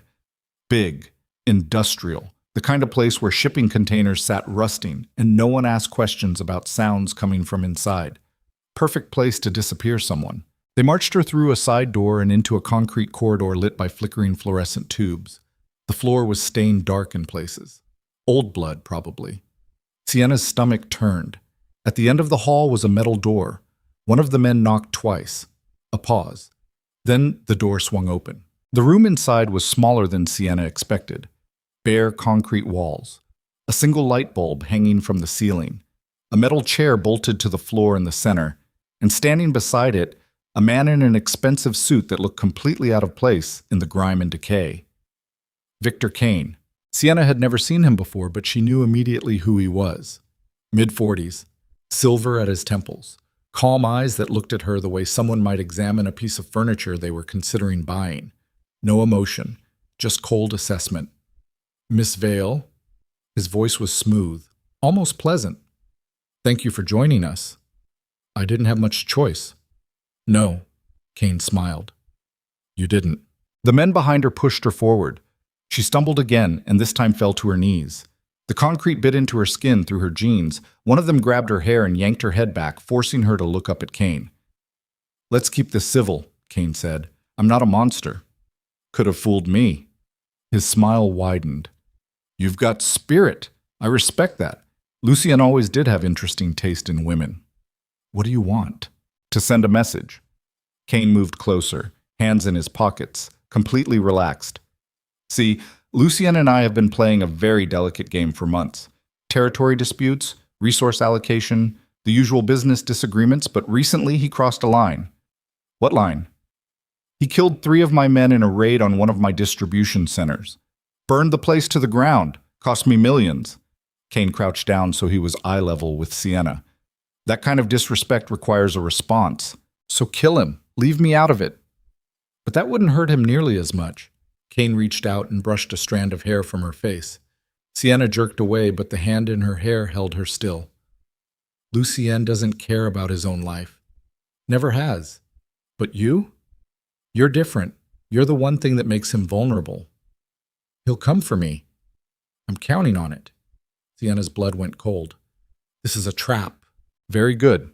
Kane stood up and walked back toward the door. Lucien's already on his way. My people tracked his phone the moment you called him from that motel. He's mobilizing his men, probably planning some dramatic rescue as we speak. And when he gets here, when he walks through that door thinking he's going to save you. Kane paused and looked back at her. I'm going to put a bullet in his head while you watch. No. And then I'm going to let you go. Let you live with the knowledge that he died because you were stupid enough to leave his protection. Kane's expression didn't change. Still calm, still pleasant, like he was discussing the weather. That's the message. That's what happens when people underestimate me. The door opened and Kane walked out. The men followed, leaving Sienna alone in the room with the chair and the single light bulb casting shadows across concrete walls. The door slammed shut. A lock clicked. Sienna knelt there, heart hammering, mind racing. She had to get out. Had to warn Lucien. Had to do something before the zip ties. She could feel them cutting into her wrists. Plastic, cheap. If she could find something sharp. She struggled to her feet and looked around the room. Nothing. Just smooth concrete. The chair was metal, but rounded. No edges sharp enough to cut through plastic. Think. The light bulb. If she could break it, use the glass. No. Too high. And even if she could reach it, she'd be in the dark, blind. Sienna's breath came faster. Panic clawed up her throat. She forced it down, focused. The door, metal, but there was a gap at the bottom, maybe half an inch. If she could get low enough, angle the zip ties against the edge. She dropped to her stomach and scooted backward until her hands were pressed against the bottom of the door. Started sawing the plastic back and forth against the metal edge. It was awkward, painful. Her shoulders screamed, but she kept going. Come on. The plastic started to give, slowly, too slowly. Outside, she heard voices, footsteps, the sound of vehicles pulling up. She sawed faster. The edge of the door bit into the plastic, fraying it, weakening it, almost there. Almost, the zip ties snapped. Sienna's hands came free. She rolled onto her back, gasping, her wrists raw and bleeding where the plastic had cut into skin. No time to care.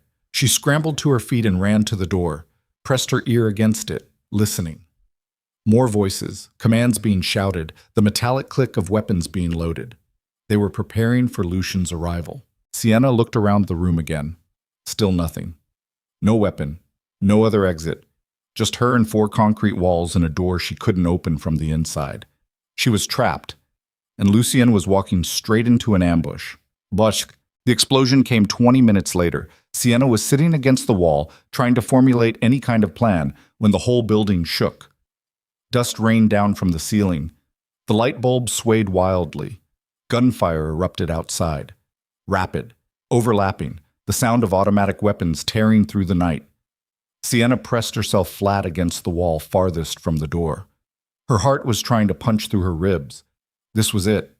This was Lucien. The gunfire got closer, shouting, screaming, the wet sound of bodies hitting concrete, then silence. Sienna held her breath. Footsteps in the corridor, heavy, purposeful, stopping outside her door. The lock clicked. The door swung open. Lucien stood in the doorway. He looked like he'd walked through hell. His shirt was torn and soaked with blood, some of it his, based on the gash across his ribs. His face was bruised. His knuckles split open.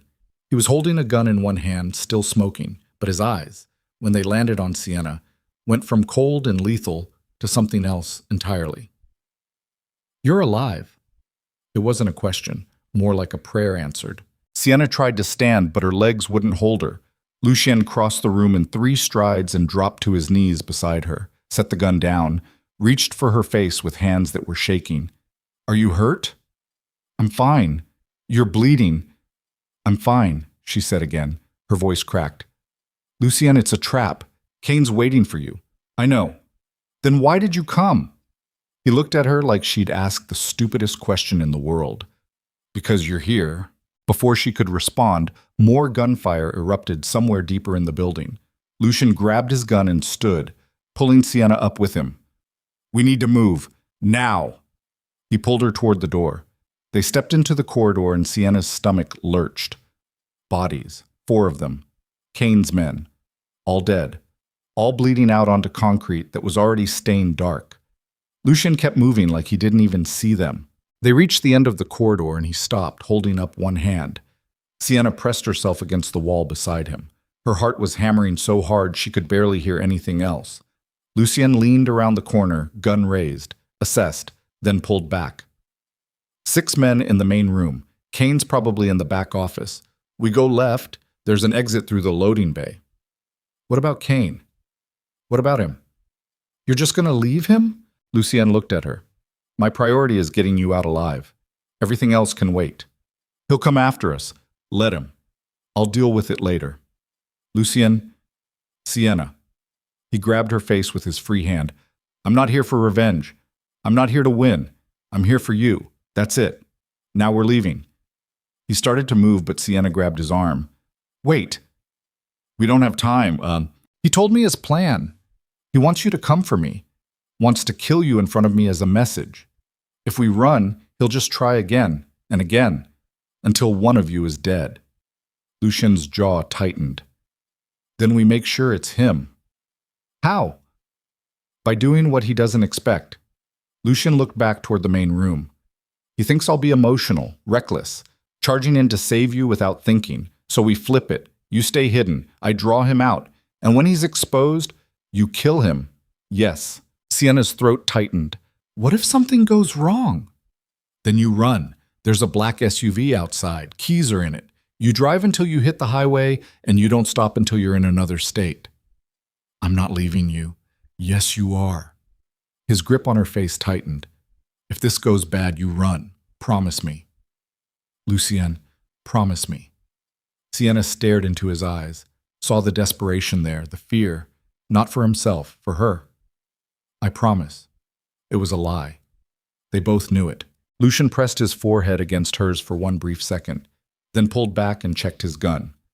Stay in the corridor. Don't move until I signal you. What's the signal? You'll know. He moved around the corner before she could argue. Sienna pressed herself against the wall and listened. Her whole body was shaking. She counted seconds in her head. 10, 20, 30. Then Lucien's voice rang out through the warehouse. Kane, let's finish this. Sienna couldn't see what was happening, but she could hear everything. Kane's voice, calm and amused. Lucien, you made good time. Where is she? Safe, for now, but we both know that changes the moment you make a move. I want to see her. I'm sure you do, but first we're going to have a conversation about respect. Footsteps. Multiple sets. Kane's men repositioning, surrounding Lucien. You killed 3 of my people, Kane continued. Burned my property. Cost me a fortune. All over a territorial dispute that could have been resolved with a simple conversation. You were moving product through my routes without permission. Your routes? Interesting. I wasn't aware you owned the entire eastern seaboard. You are now. A pause. Then Kane laughed. You got balls, Cross. I'll give you that. Walking in here alone, knowing you're outnumbered 6-1. 7. Excuse me? 7-1. You forgot about Marcus. Gunfire exploded. Sienna flinched and pressed harder against the wall. The sound was deafening. Automatic weapons lighting up the warehouse in overlapping bursts. Shouting, screaming. The crash of something heavy hitting the ground. Then silence again. Sienna's hands were shaking so hard she had to clench them into fists. Every instinct screamed at her to run, to get out while she still could, but she couldn't leave him. Wouldn't leave him. More footsteps. Slower now. Deliberate. That was sloppy, Kane. Lucien's voice, still calm, still controlled. You're losing your touch. Where's Marcus? Dead, along with 4 of your men. You're lying. Check the loading bay if you don't believe me. Another pause, then Kane's voice, colder now. You're going to die tonight, Cross. Maybe, but you're going first. More gunfire. This time closer. Sienna could see the muzzle flashes reflecting off the corridor walls. She dropped to a crouch, covering her ears, trying not to scream. Something exploded. The building shook, dust rained down, then silence. Sienna waited. 10 seconds. 20. Nothing. Lucien? She called out. No answer. Her stomach dropped. Lucien? Still nothing. She couldn't stay here, couldn't just wait while he bled out somewhere in that warehouse. She pushed herself up and moved toward the corner, pressed her back against the wall, took a breath, then leaned around to look. The main room was a war zone. Overturned crates, shattered glass, bodies on the ground. 5 of them, maybe 6. Hard to tell with all the blood. Smoke hung in the air, thick enough to taste. And in the center of it all, Lucien and Kane. Both still standing, both bleeding. Lucien's gun was gone, knocked away or empty, she couldn't tell. Kane had a pistol in his hand, but his arm was hanging at an odd angle. Broken. They were circling each other like wounded animals, waiting for an opening. "You should have stayed away from her," Kane said. His voice was strained now, pained. "Should have let her go when you had the chance." "I don't let go of what's mine." "Then you'll die with that mistake." Kane raised his pistol. His hand shook, but at this distance it didn't matter. Sienna didn't think, didn't plan, just moved. She grabbed a piece of metal pipe from the ground near her feet and launched herself out of the corridor, crossed the room in a sprint. Kane heard her and started to turn, but she was already swinging, the pipe connected with his wrist. The gun went flying. Kane swore and stumbled back. Lucien didn't hesitate. He closed the distance and drove his fist into Kane's jaw. Once, twice. Kane went down hard. Lucien stood over him, breathing hard, blood dripping from a cut above his eye. Kane looked up at him and smiled. Blood on his teeth. "Go ahead. Do it. Prove you're the monster everyone says you are." Lucien stared down at him. His hands were still clenched into fists. Every muscle in his body coiled tight. Then he looked at Sienna. She was standing there with the pipe still in her hands, her whole body shaking, eyes wide. Lucien looked back at Kane. "You're not worth it." He turned and walked away. Kane laughed. "That's your mistake, Cross. You're going soft. And soft men don't survive in this world." Lucien stopped, didn't turn around, just stood there for a long moment. Then his hand moved to the gun holstered at his back, a backup piece Sienna hadn't noticed until now. He turned, raised the gun, and fired once. Kane's body jerked, slumped, went still. Silence crashed down like a weight. Lucien lowered the gun. His expression was blank. Empty. Like he'd just completed a task on a checklist. Sienna dropped the pipe. It clattered against concrete. Lucien looked at her. "We need to go." She nodded. Couldn't speak. Couldn't process what she'd just seen. He crossed to her and took her hand. His palm was slick with blood, but she held on anyway. Let him pull her toward the loading bay exit. They passed the bodies, the wreckage, the aftermath of violence that would never wash off, no matter how hard she tried to forget. Outside, the SUV was waiting just like he'd said. Lucien opened the passenger door and helped her inside, then walked around to the driver's side. He started the engine, pulled away from the warehouse. Neither of them spoke for the first 10 minutes. Sienna stared out the window, watching the city blur past. Her hands wouldn't stop shaking. She pressed them against her thighs, but it didn't help. "You killed him," she finally said. "Yes." "In cold blood." "Yes." "He was unarmed." Lucien's jaw tightened. "He would have come after us. After you. I couldn't let that happen." "So you executed him?" "Yes." Sienna looked at him. At the blood on his shirt, the cuts on his face, the way his hands gripped the steering wheel like it was the only thing keeping him grounded. "Are you okay?" The question seemed to catch him off guard. He glanced at her, then back at the road. "I just killed 6 people." "I know, but are you okay?" Lucien didn't answer for a long time. When he finally did, his voice was raw. "No." Sienna reached over and put her hand on his arm. He flinched like the touch burned, but he didn't pull away. They drove in silence for another 20 minutes. Eventually, Lucien pulled into an underground parking garage beneath a building Sienna didn't recognize. He parked in a dark corner away from the cameras, cut the engine, leaned his head back against the seat, and closed his eyes. "I'm sorry." Sienna's throat tightened. "For what?" "For lying, for manipulating you, for dragging you into my world and acting like it was something you chose." He opened his eyes and looked at her. "You were right about all of it. I orchestrated everything, changed that number, made sure you'd contact me. I told myself it was about protecting you from your shitty ex, but that was just an excuse. The truth is I saw you, and I wanted you, and I didn't care what I had to do to make that happen." "Why are you telling me this now?" "Because you deserve the truth. All of it. Even if it means you walk away." Sienna stared at him, at the exhaustion in his eyes, the guilt, the way he was waiting for her to condemn him. She should scream at him, should get out of this car and never look back. But when she opened her mouth, different words came out. "I hit Kane with a pipe." Lucien blinked. What? When he was about to shoot you. I grabbed a pipe and hit him, broke his wrist. She looked down at her hands. They were still shaking. I've never hurt anyone in my life, never even been in a fight. But I saw him pointing that gun at you and I just moved. Sienna.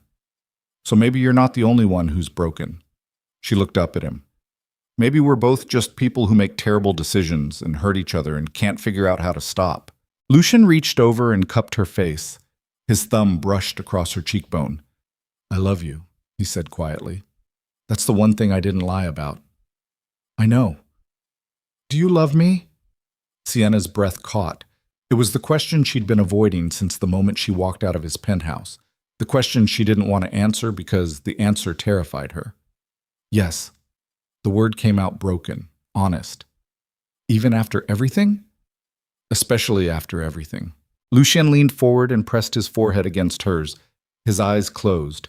His breath shuddered. We're not going to survive this, he whispered. I know. Kane was right. I'm getting soft, making mistakes. And in my world, mistakes get you killed. Then we leave. He pulled back. What? Your world, this city, all of it. We leave. Start over somewhere else. Sienna, you said you'd burn down the world to keep me safe. So let's burn it. Let's take the money and disappear and become people who don't have to check the shadows every time we leave the house. Lucien stared at her. For a moment, something fragile flickered across his face. Hope. Possibility. Then it disappeared. I can't. Why not? Because the moment I walk away, someone else will step in to fill the void, and they won't be as careful about collateral damage as I am. People will die. Innocent people. Because I wasn't there to stop it. That's not your responsibility. Yes, it is. Why? Because I built this. I created the systems, the networks, the fear that keeps everything balanced. If I abandon it now, it all falls apart, and the chaos that follows will be worse than anything I've ever done. Sienna pulled away from him. So we're trapped? Yes. Forever? Yes. She laughed. It came out sharp and bitter. That's not love. That's a prison sentence. I know. Then what are we doing, Lucien? What's the point of any of this if we can't even imagine a future that doesn't end in violence? He didn't answer, couldn't answer, because they both knew there wasn't one. Sienna opened the car door and stepped out. Lucien followed. They stood in the dim parking garage, exhausted and bleeding and barely holding themselves together. There's a safe house uptown, Lucien said finally. Clean clothes, medical supplies. We can rest there tonight. Figure out next steps in the morning. Next steps? Sienna repeated. Like there's a plan. There's always a plan. And what's the plan now? Lucien looked at her, really looked at her, and for the first time since she'd met him, he looked completely lost. I don't know. That admission, raw and honest and terrifying, hung between them. And somewhere in the distance, sirens started to wail. The sirens got closer.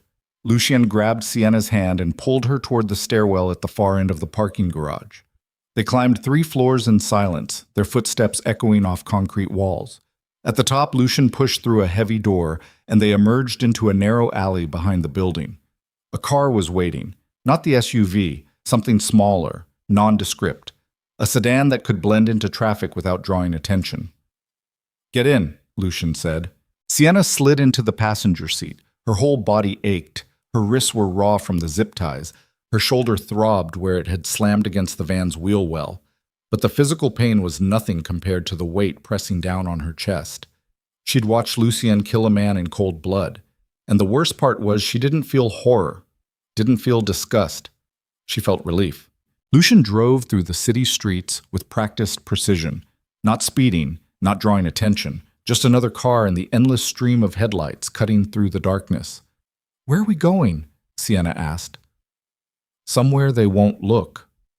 Who's they? Kane's people. The ones who'll want revenge. Police maybe, if someone reported the gunfire. Lucien's jaw tightened. We need to disappear for a few days. Let things settle. And then what? He didn't answer. They drove for another 20 minutes before Lucien pulled into the underground garage of a residential building in a quiet neighborhood Sienna didn't recognize. He parked and cut the engine. This is owned by someone who owes me a favor. We'll be safe here. Safe. The word felt like a joke. Sienna didn't think she'd ever feel safe again. They took the elevator to the 8th floor. Lucien unlocked a door at the end of the hallway, and they stepped inside. The apartment was small but clean, furnished like a hotel room, impersonal, temporary. Lucien locked the door behind them and engaged 3 separate deadbolts. "Bathroom's down the hall," he said. "There's a first aid kit under the sink. I need to make some calls." He pulled out his phone and walked into the bedroom, closing the door behind him. Sienna stood in the middle of the living room, alone, trying to process everything that had happened in the last 6 hours. Kidnapped, nearly killed, saved, watched a man die. Her legs gave out. She sank onto the couch and pressed her hands over her face. Her whole body was shaking again, not from fear this time, from exhaustion, from the crash that came after adrenaline burned through your system and left nothing but ash. She didn't know how long she sat there. Could have been minutes, could have been hours. Time had stopped meaning anything. Eventually, the bedroom door opened. Lucien emerged looking somehow more tired than before. "It's done," he said quietly. "What's done?" "I called in favors. Had people sweep the warehouse, remove evidence, make it look like a gang dispute instead of—" He trailed off. Didn't finish the sentence. "Instead of an execution." "The bodies? Gone. Kane's people will assume he got caught in the crossfire. My people know better, but they won't talk." Sienna looked up at him. "How do you live like this?" "Carefully." "That's not an answer." Lucien crossed the room and sat down beside her. Not close, leaving space between them like he wasn't sure if she wanted him near. "I don't know how to be anything else," he said. "This is what I am, what I've always been. I stopped pretending otherwise a long time ago." "But you wanted to be different, with me." "Yes. Why?" He looked at her, really looked at her, and the exhaustion in his eyes was so deep it hurt to witness. "Because when you sent that text, you were the first person in 10 years who didn't want something from me. You weren't asking for protection or money or favors. You were just broken and honest about it. And for one night, talking to someone who had no idea who I was, I got to be human instead of a weapon." Sienna's throat tightened. "So you orchestrated everything to keep that feeling?" "Yes." "That's insane. I know. And selfish." "I know that too." She should be furious, should scream at him, should walk out and never look back. But all she felt was tired. "I need to shower," she said. Lucien nodded. Didn't try to stop her. Sienna stood and walked down the hall to the bathroom, closed the door, locked it, then turned on the shower as hot as it would go and stepped under the spray fully clothed. She stood there until the water ran cold, until her clothes were plastered to her skin, until she couldn't tell anymore what was water and what was tears. When she finally turned off the shower and stepped out, she caught sight of herself in the mirror. Bruises forming on her cheek where Kane's man had hit her, dark circles under her eyes, hair plastered to her skull. She looked like someone who'd survived a war. Maybe she had. She peeled off her wet clothes and wrapped herself in a towel. Found the first aid kit under the sink like Lucien had said. Cleaned the cuts on her wrists, applied bandages with shaking hands. When she emerged from the bathroom, Lucien was sitting on the couch in the same position she'd left him, staring at nothing. "Your turn," she said. He looked up. Saw her standing there in just a towel, hair dripping, and something flickered across his face. Concern, maybe guilt. "There's clothes in the bedroom closet," he said. "They'll be too big, but they're clean." Sienna nodded and disappeared into the bedroom. Found a t-shirt and sweatpants that hung off her frame like she was a child playing dress-up. But they were warm, dry. And right now that was enough. She heard the shower turn on in the bathroom, heard Lucien moving around. The sounds felt oddly domestic, normal, a stark contrast to everything that had happened tonight. Sienna lay down on the bed and stared at the ceiling. Her mind kept replaying Kane's smile, the way he'd looked at Lucien with pity right before the bullet hit, the sound of the gunshot echoing through the warehouse. She closed her eyes, but the images didn't stop. 20 minutes later, Lucien emerged from the bathroom. He'd changed into clean clothes too. Black t-shirt, dark jeans. His hair was wet. The cuts on his face were bandaged. He stopped in the doorway when he saw her on the bed. I can take the couch. Don't. Sienna, just don't. She patted the space beside her. I don't want to be alone right now. Lucien hesitated, then crossed the room and lay down beside her. Not touching, just present. They lay there in silence for a long time. The city hummed beyond the windows. Distant sirens, car horns. The endless rhythm of a place that never stopped moving. Do you regret it? Sienna asked quietly. Killing him? No. Why not? Because he would have killed you, and I can live with a lot of things. But I can't live with that. Sienna turned her head to look at him. What happens now? I don't know. That's the second time tonight you've said that. It's the truth. So we're just, what? Hiding in a safe house until the next threat shows up? Lucy Tien was quiet for a moment. Vivian called while you were in the shower. Sienna's stomach tightened. What did she want? To tell me Kane's brother is coming to the city. Marcus Rourke. I thought Rourke was dead. Damien is. Marcus is different, smarter, more dangerous, and he's been waiting for an opportunity to take over Kane's territory. So it's not over. No. Sienna closed her eyes. It's never going to be over, is it? Not as long as I'm alive. Then maybe... She stopped, swallowed. Maybe you should disappear, fake your death, let someone else take over. Lucien turned to look at her. And you? I disappear too, we both do. Separately. No. Lucien? I said no. He reached over and took her hand.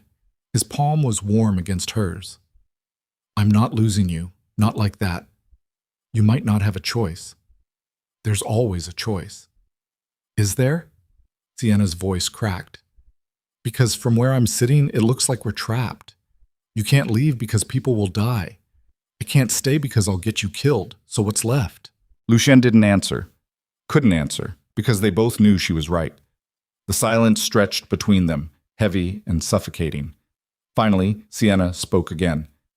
Tell me about the future you imagined, before all this, before you became this. Lucien's jaw tightened. That was a long time ago.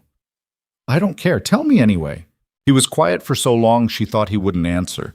Then he started talking, his voice low and rough, like the words were being dragged out of somewhere deep. I wanted to build things, real things. Not empires or networks or fear, just structures, buildings. Something that would last longer than me. He paused. I took night classes in architecture when I was 19, failed out after 6 months because I couldn't afford the tuition, got pulled into security work to pay rent. And one thing led to another until I wasn't building anything anymore, just tearing things down. Sienna's throat tightened. That's not who you are now, isn't it? No. You're the person who asked if I was safe when I sent a death threat to the wrong number. You're the person who protected me even when I didn't ask for it. You're the person who walked into a trap tonight knowing you might not come back out. That's not heroic, that's obsession. Maybe, but it's also love. She squeezed his hand, twisted and broken and completely insane. But love. Lucien turned his head to look at her. His eyes were dark, wet. He was crying and didn't seem to realize it. I don't know how to give you the life you deserve. Then give me the life you have, and we'll figure out the rest together. It's not enough. It's all I want. He pulled her against his chest and buried his face in her hair. She felt his shoulders shake, felt the way he was holding on to her, like she was the only thing keeping him from shattering completely. They stayed like that for hours, not sleeping, just existing in the small space they'd carved out from the chaos. Eventually, exhaustion won. Sienna drifted off first, still wrapped in Lucien's arms. He followed shortly after, his breathing evening out into something that almost resembled peace. Morning came too soon. Sienna woke to sunlight streaming through the blinds and Lucien already awake beside her. He was staring at the ceiling, one arm behind his head, the other still wrapped around her waist. How long have you been up? She asked. A while. Thinking? Always. She shifted to look at him. About what? About how to end this. Sienna's pulse kicked up. End what? The cycle, the threats, the constant looking over our shoulders. He turned his head to meet her eyes. I made some decisions. What kind of decisions? I'm stepping down. Sienna sat up. What? I'm handing my territory over to someone I trust, dismantling the parts that are too dangerous to leave behind, and then I'm disappearing. Lucienne, I can't keep doing this, Sienna. I can't keep dragging you into my world and pretending it's sustainable. Last night proved that. Kane almost killed you because of me. And if Marcus Rourke comes looking for revenge, you'll be the target again. I won't let that happen. So you're just going to walk away after everything you said about responsibility? I found someone who can handle it better than I can. Someone who won't make the same mistakes. He sat up and faced her. Vivienne. Sienna blinked. Vivienne? She's been managing half my operations for years. She knows the players, the systems, how to keep things balanced without needing to be the one pulling the trigger. And she wants it, always has. And she'll let you go, just like that? She already agreed, on one condition. What condition? That I disappear completely. No contact, no interference. As far as anyone knows, Lucian Cross died in that warehouse with Kane. Sienna's breath caught. You're faking your death. Yes. And me? You come with me. New identities, new city, new life. We start over as people who don't have to check the shadows every time we walk outside. It was everything Sienna had suggested last night, everything she'd wanted. So why did it feel like losing something instead of gaining it? Where would we go? Anywhere you want. Montana, Oregon, somewhere quiet. Somewhere we can breathe. Sienna looked at him, at the hope flickering in his eyes, the desperate need for her to say yes. What about your people, the ones who depend on you? Vivienne will take care of them. She's better at it than I ever was.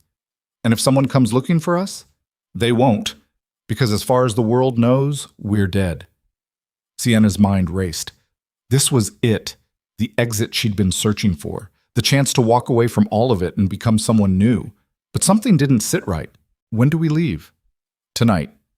Vivienne's already arranging everything. New documents, bank accounts that can't be traced, a house in a town so small no one will think to look. Tonight, Sienna repeated. That's fast. It has to be. Once word gets out about Kane, the clock starts ticking. Marcus will come looking, and when he does, I need to already be gone. So this is it. One day to decide if I'm willing to disappear with you. Lucian reached out and cupped her face. I know it's not fair. I know I'm asking you to give up everything. I already gave up everything, Sienna interrupted. The moment I chose you over running, so don't apologize for that. Then what's wrong? She pulled away from his touch, stood up, walked to the window and looked out at the city below. People moving through their lives, going to work, meeting friends, living in a world that didn't include threats and violence and constant fear. What if we can't be normal? She asked quietly. What if we get to Montana or wherever and we realize we don't know how to exist without the adrenaline, without the danger? Then we figure it out. How? The same way we figured out everything else. Together. Sienna turned to look at him. He was still sitting on the bed, watching her with those dark eyes that had seen too much and carried too many secrets. Do you promise, she asked, that this is real? That you're not just running from one cage into another? Lucian stood and crossed to her, took her hands in his. I promise, he said. No more lies, no more manipulation, just us, trying to build something that isn't stained with blood. Sienna searched his eyes, looking for deception, for the calculated control she'd learned to recognize. But all she saw was exhaustion and hope, and love that looked like it was barely holding him together. Okay, she said. Okay. Let's disappear. Yeah. The next 12 hours passed in a blur. Vivienne arrived mid-afternoon with documents, cash, and instructions delivered in her usual cold efficiency. She didn't look at Sienna, didn't acknowledge her beyond a brief nod. All business. Your new names are in the folder, she told Lucian. Birth certificates, social security numbers, driver's licenses, complete histories going back 20 years. As far as any database is concerned, you've always been these people. And the accounts? Transferred and laundered 3 times. Untraceable. You'll have enough to live comfortably for the rest of your lives as long as you don't do anything stupid. Like come back to New York. Exactly. Vivian's expression didn't change. I've already spread word that you died in the warehouse. Kane's people bought it. So did the police. Your body was identified through dental records I had fabricated. Funeral's tomorrow. Who's going? Does it matter? No. Lucian's jaw tightened. I suppose it doesn't. Vivian finally looked at Sienna. You understand what you're agreeing to? You can't contact anyone from your old life, family, friends, former coworkers. Everyone you've ever known has to believe you're dead. I understand. Do you? Vivian stepped closer. Because walking away is easy. Staying gone is the hard part. People get nostalgic, miss their mothers, want to attend a funeral or a wedding, and one slip, one phone call, one email, one social media search, and everything falls apart. I said I understand. Vivian studied her for a long moment, then nodded. Good. Because if you break and come back, you won't just destroy yourself. You'll destroy him too, and I need him alive even if he's not here. Why? Sienna asked. Why do you care what happens to him? For the first time, something almost human flickered across Vivian's face. Because someone has to. She turned back to Lucien. The car will be here at 10. Don't be late. She left without another word. Sienna and Lucien spent the rest of the afternoon packing. Not that there was much to pack. They couldn't take anything from their old lives. No photos, no keepsakes. Nothing that could be traced back to who they used to be. Just clothes, cash, and the documents that said they were Sarah and James Mitchell from Boise, Idaho. As the sun set, Sienna stood at the window one last time and looked out at the city. The place that had chewed her up and spit her out. The place where she'd fallen in love with a man who'd rewritten her entire life just to keep her close. Any regrets? Lucien asked from behind her. Too many to count, she said honestly, but not about this. You might change your mind. Maybe, but that's tomorrow's problem. He moved to stand beside her. They watched the city lights come on one by one as darkness fell. What do you think normal people do on Friday nights? Sienna asked. I don't know. Dinner? Movies? Sounds boring. That's the point. She smiled despite everything. I think I could get used to boring. Liar. Maybe. At 10 p.m., a car pulled up outside. Black sedan, tinted windows. The last piece of Lucien's old life helping them disappear. They grabbed their bags and headed downstairs. The driver was someone Sienna didn't recognize. Older. Gray hair. The kind of face that had seen too much and learned to forget all of it.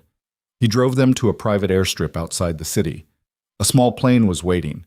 No flight plan filed. No record of passengers. They climbed aboard. The plane took off and New York disappeared beneath them. The city that had made them. Broken them. Forced them to choose between survival and sanity.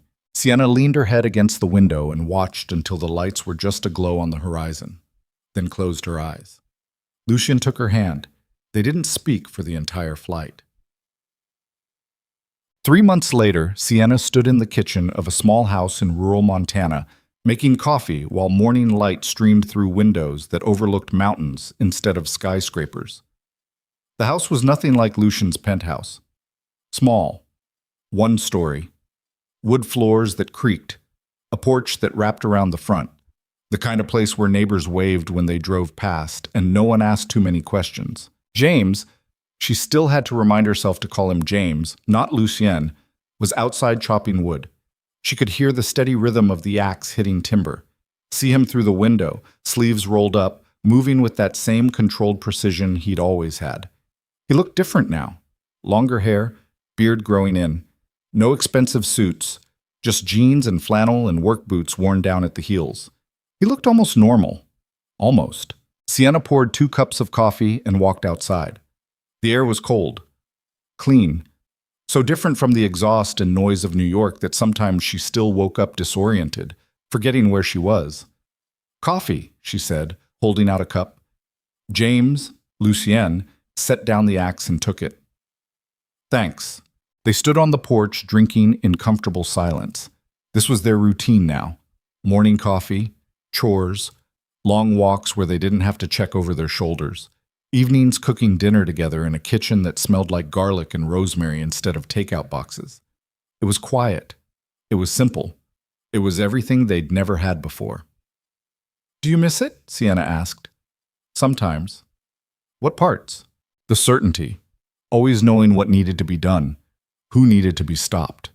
He took a sip of coffee. "Out here, everything's so open-ended. Is that bad?" "I don't know yet." Sienna leaned against the porch railing. "I miss designing, creating things, but I don't miss the deadlines, the office politics, the boss who treated me like I was replaceable." "You were never replaceable." "To him I was." "Not to me." She smiled.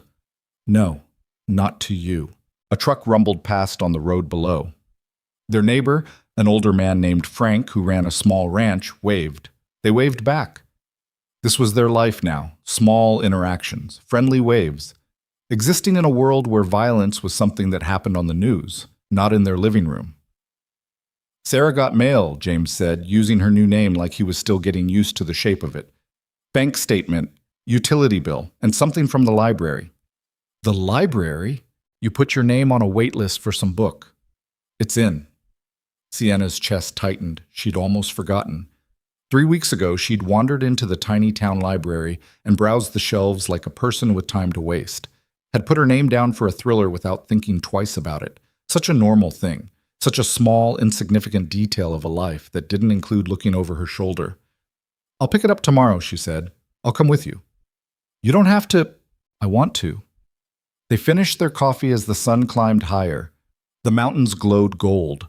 A hawk circled overhead. Everything felt still, peaceful. But underneath, Sienna could feel the truth they both carried. This wasn't healing. Not really.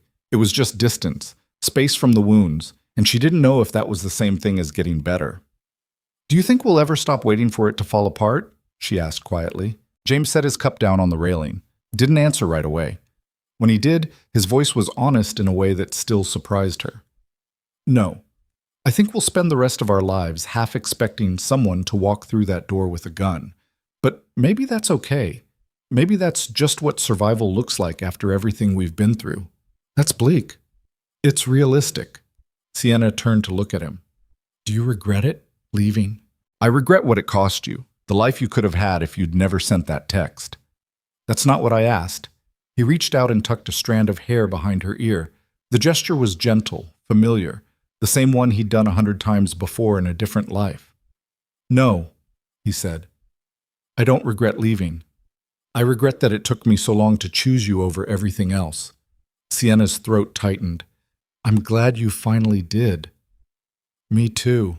He kissed her. Soft. Unhurried. Not the desperate, consuming kisses they'd shared in New York. This was different. Quieter. Like they were learning how to love each other without the adrenaline to drive it forward. When he pulled back, he rested his forehead against hers. "Thank you," he whispered. "For what?" "For not giving up on me, even when you should have." "I did give up on you, multiple times." "But you came back." "Yeah," Sienna said softly. "I did." They stood there on the porch, holding each other, while the mountains watched, and the world kept turning without them. Kiss. 1 year later, Sienna opened the door to a small art gallery in the nearby town.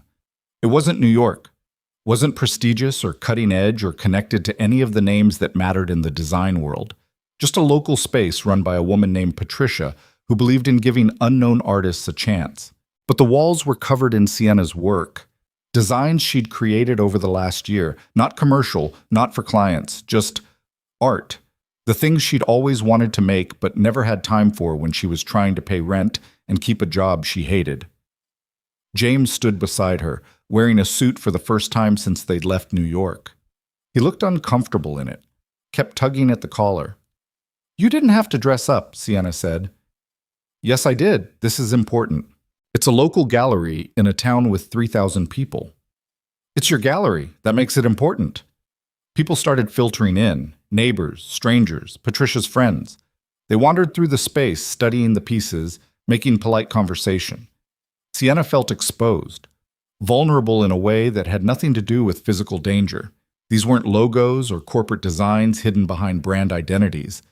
These were pieces of her, raw, honest, on display for anyone to judge. They hate it, she whispered to James. They don't hate it. That woman's frowning. That woman always frowns. I've seen her at the grocery store. Sienna laughed despite her nerves. James squeezed her hand. You're brilliant, he said quietly. And even if no one here sees it, I do. You're biased. Completely. Doesn't make me wrong. Patricia approached with a smile. Sarah, someone wants to meet you. She led them to a man in his 60s studying one of Sienna's largest pieces, a chaotic swirl of blacks and reds that she'd painted during one of her worst nights, when the memories got too loud and the only way to quiet them was to bleed them onto canvas. This is Mr. Henderson, Patricia said. He owns a gallery in Seattle. Sienna's heart stopped. Seattle? I was visiting family, Henderson explained. Patricia mentioned she was hosting a show. I thought I'd stop by. He gestured to the painting. This is extraordinary, raw, visceral, the kind of work that stays with you. Thank you, Sienna managed. Have you considered showing in a larger venue? She glanced at James. He was watching her with an expression she couldn't quite read.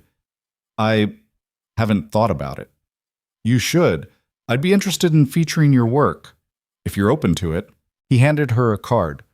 Sienna took it with shaking hands. Henderson smiled and moved on to study another piece. Patricia squeezed Sienna's arm. Congratulations, that's huge. She drifted away to greet other guests. Sienna stared at the card. A Seattle address? A phone number? A doorway back into a world she'd left behind. What are you thinking? James asked. That this is insane. Good insane or bad insane? I don't know yet. She looked up at him. Seattle's only a few hours away. You could show your work, build a career, become someone again. But what about staying hidden? Sarah Mitchell from Montana showing art in Seattle isn't going to raise any flags. You're not Sienna Vale from New York anymore. You're allowed to have a life. Are you sure? He cupped her face. I'm sure. You didn't give up everything just to hide forever. You deserve this. Sienna's eyes burned. What about you? I'm right here. I'm not going anywhere. She kissed him, hard, grateful, terrified. Okay, she whispered against his lips. Okay, I'll call him. 2 years after that, Sienna stood in a gallery in Seattle, surrounded by people who knew her work but not her history. She'd built something, a name, a reputation, Sarah Mitchell, emerging artist whose pieces sold for prices that would have seemed impossible back when she was designing logos for startups that never launched. James came to every show, stood in the back, watched her talk to collectors and critics and other artists with pride written all over his face. He'd changed too. Started working construction, found satisfaction in building things with his hands instead of tearing them down. Came home tired and sore instead of covered in blood. They had fights, bad ones, usually triggered by small things, dishes left in the sink, bills forgotten, the weight of secrets neither of them knew how to unpack. But they learned how to fight without destroying each other. Learned that love didn't mean the absence of damage, just the willingness to keep repairing it. Some nights, Sienna still woke up gasping from nightmares about zip ties in warehouses and men with guns. James would hold her until she stopped shaking. Never asked her to explain, just stayed present until the panic passed. Some nights she'd wake to find him sitting by the window, staring out at nothing, his hands clenched into fists. She'd sit beside him in silence, remind him through presence that he wasn't that person anymore.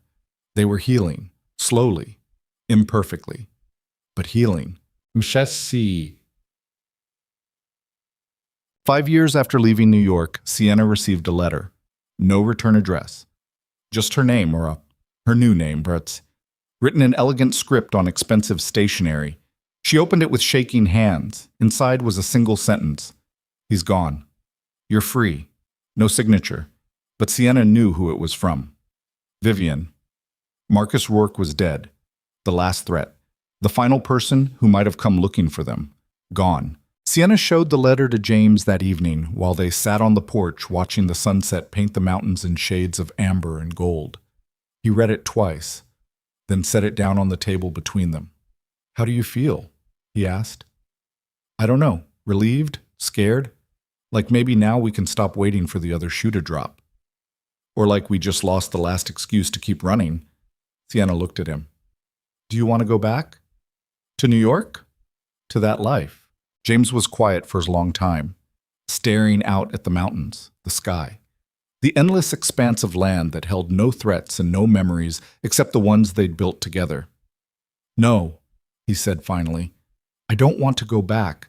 I want to stay here, with you, and keep building whatever this is. Even if it's boring? Especially if it's boring. Sienna smiled, took his hand. Then that's what we'll do.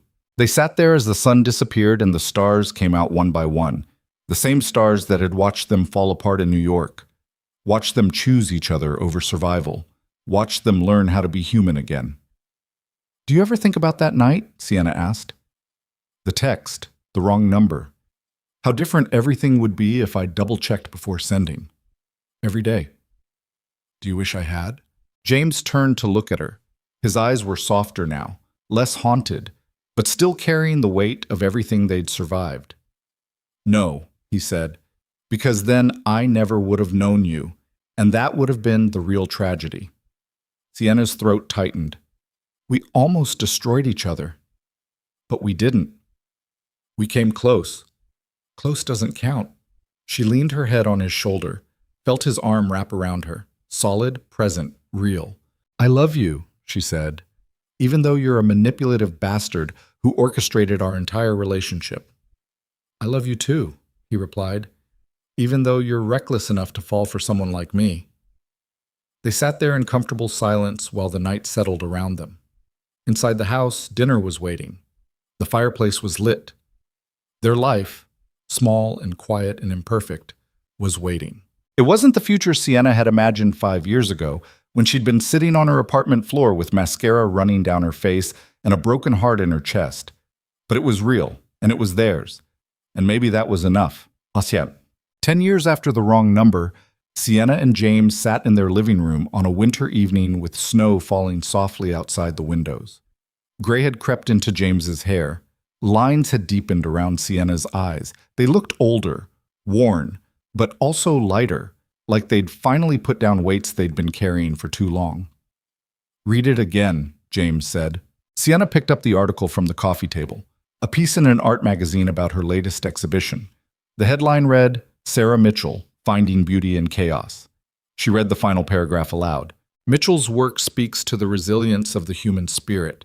Each piece is a testament to survival, to choosing creation over destruction, to finding light in the darkest places. When asked about her inspiration, Mitchell simply said, sometimes the worst mistakes lead to the best discoveries. You just have to be brave enough to see them through. She set the article down. James reached over and took her hand. You did good. We did good. Yeah, he said quietly. We did. Outside, the snow kept falling, covering the world in white, erasing tracks, making everything new again. And inside their small house in Montana, two people who'd found each other through violence and chaos and a single mistaken text message sat together in the warmth. Not perfect, not undamaged, but alive. And together. And after everything they'd survived, that was more than enough. It was everything.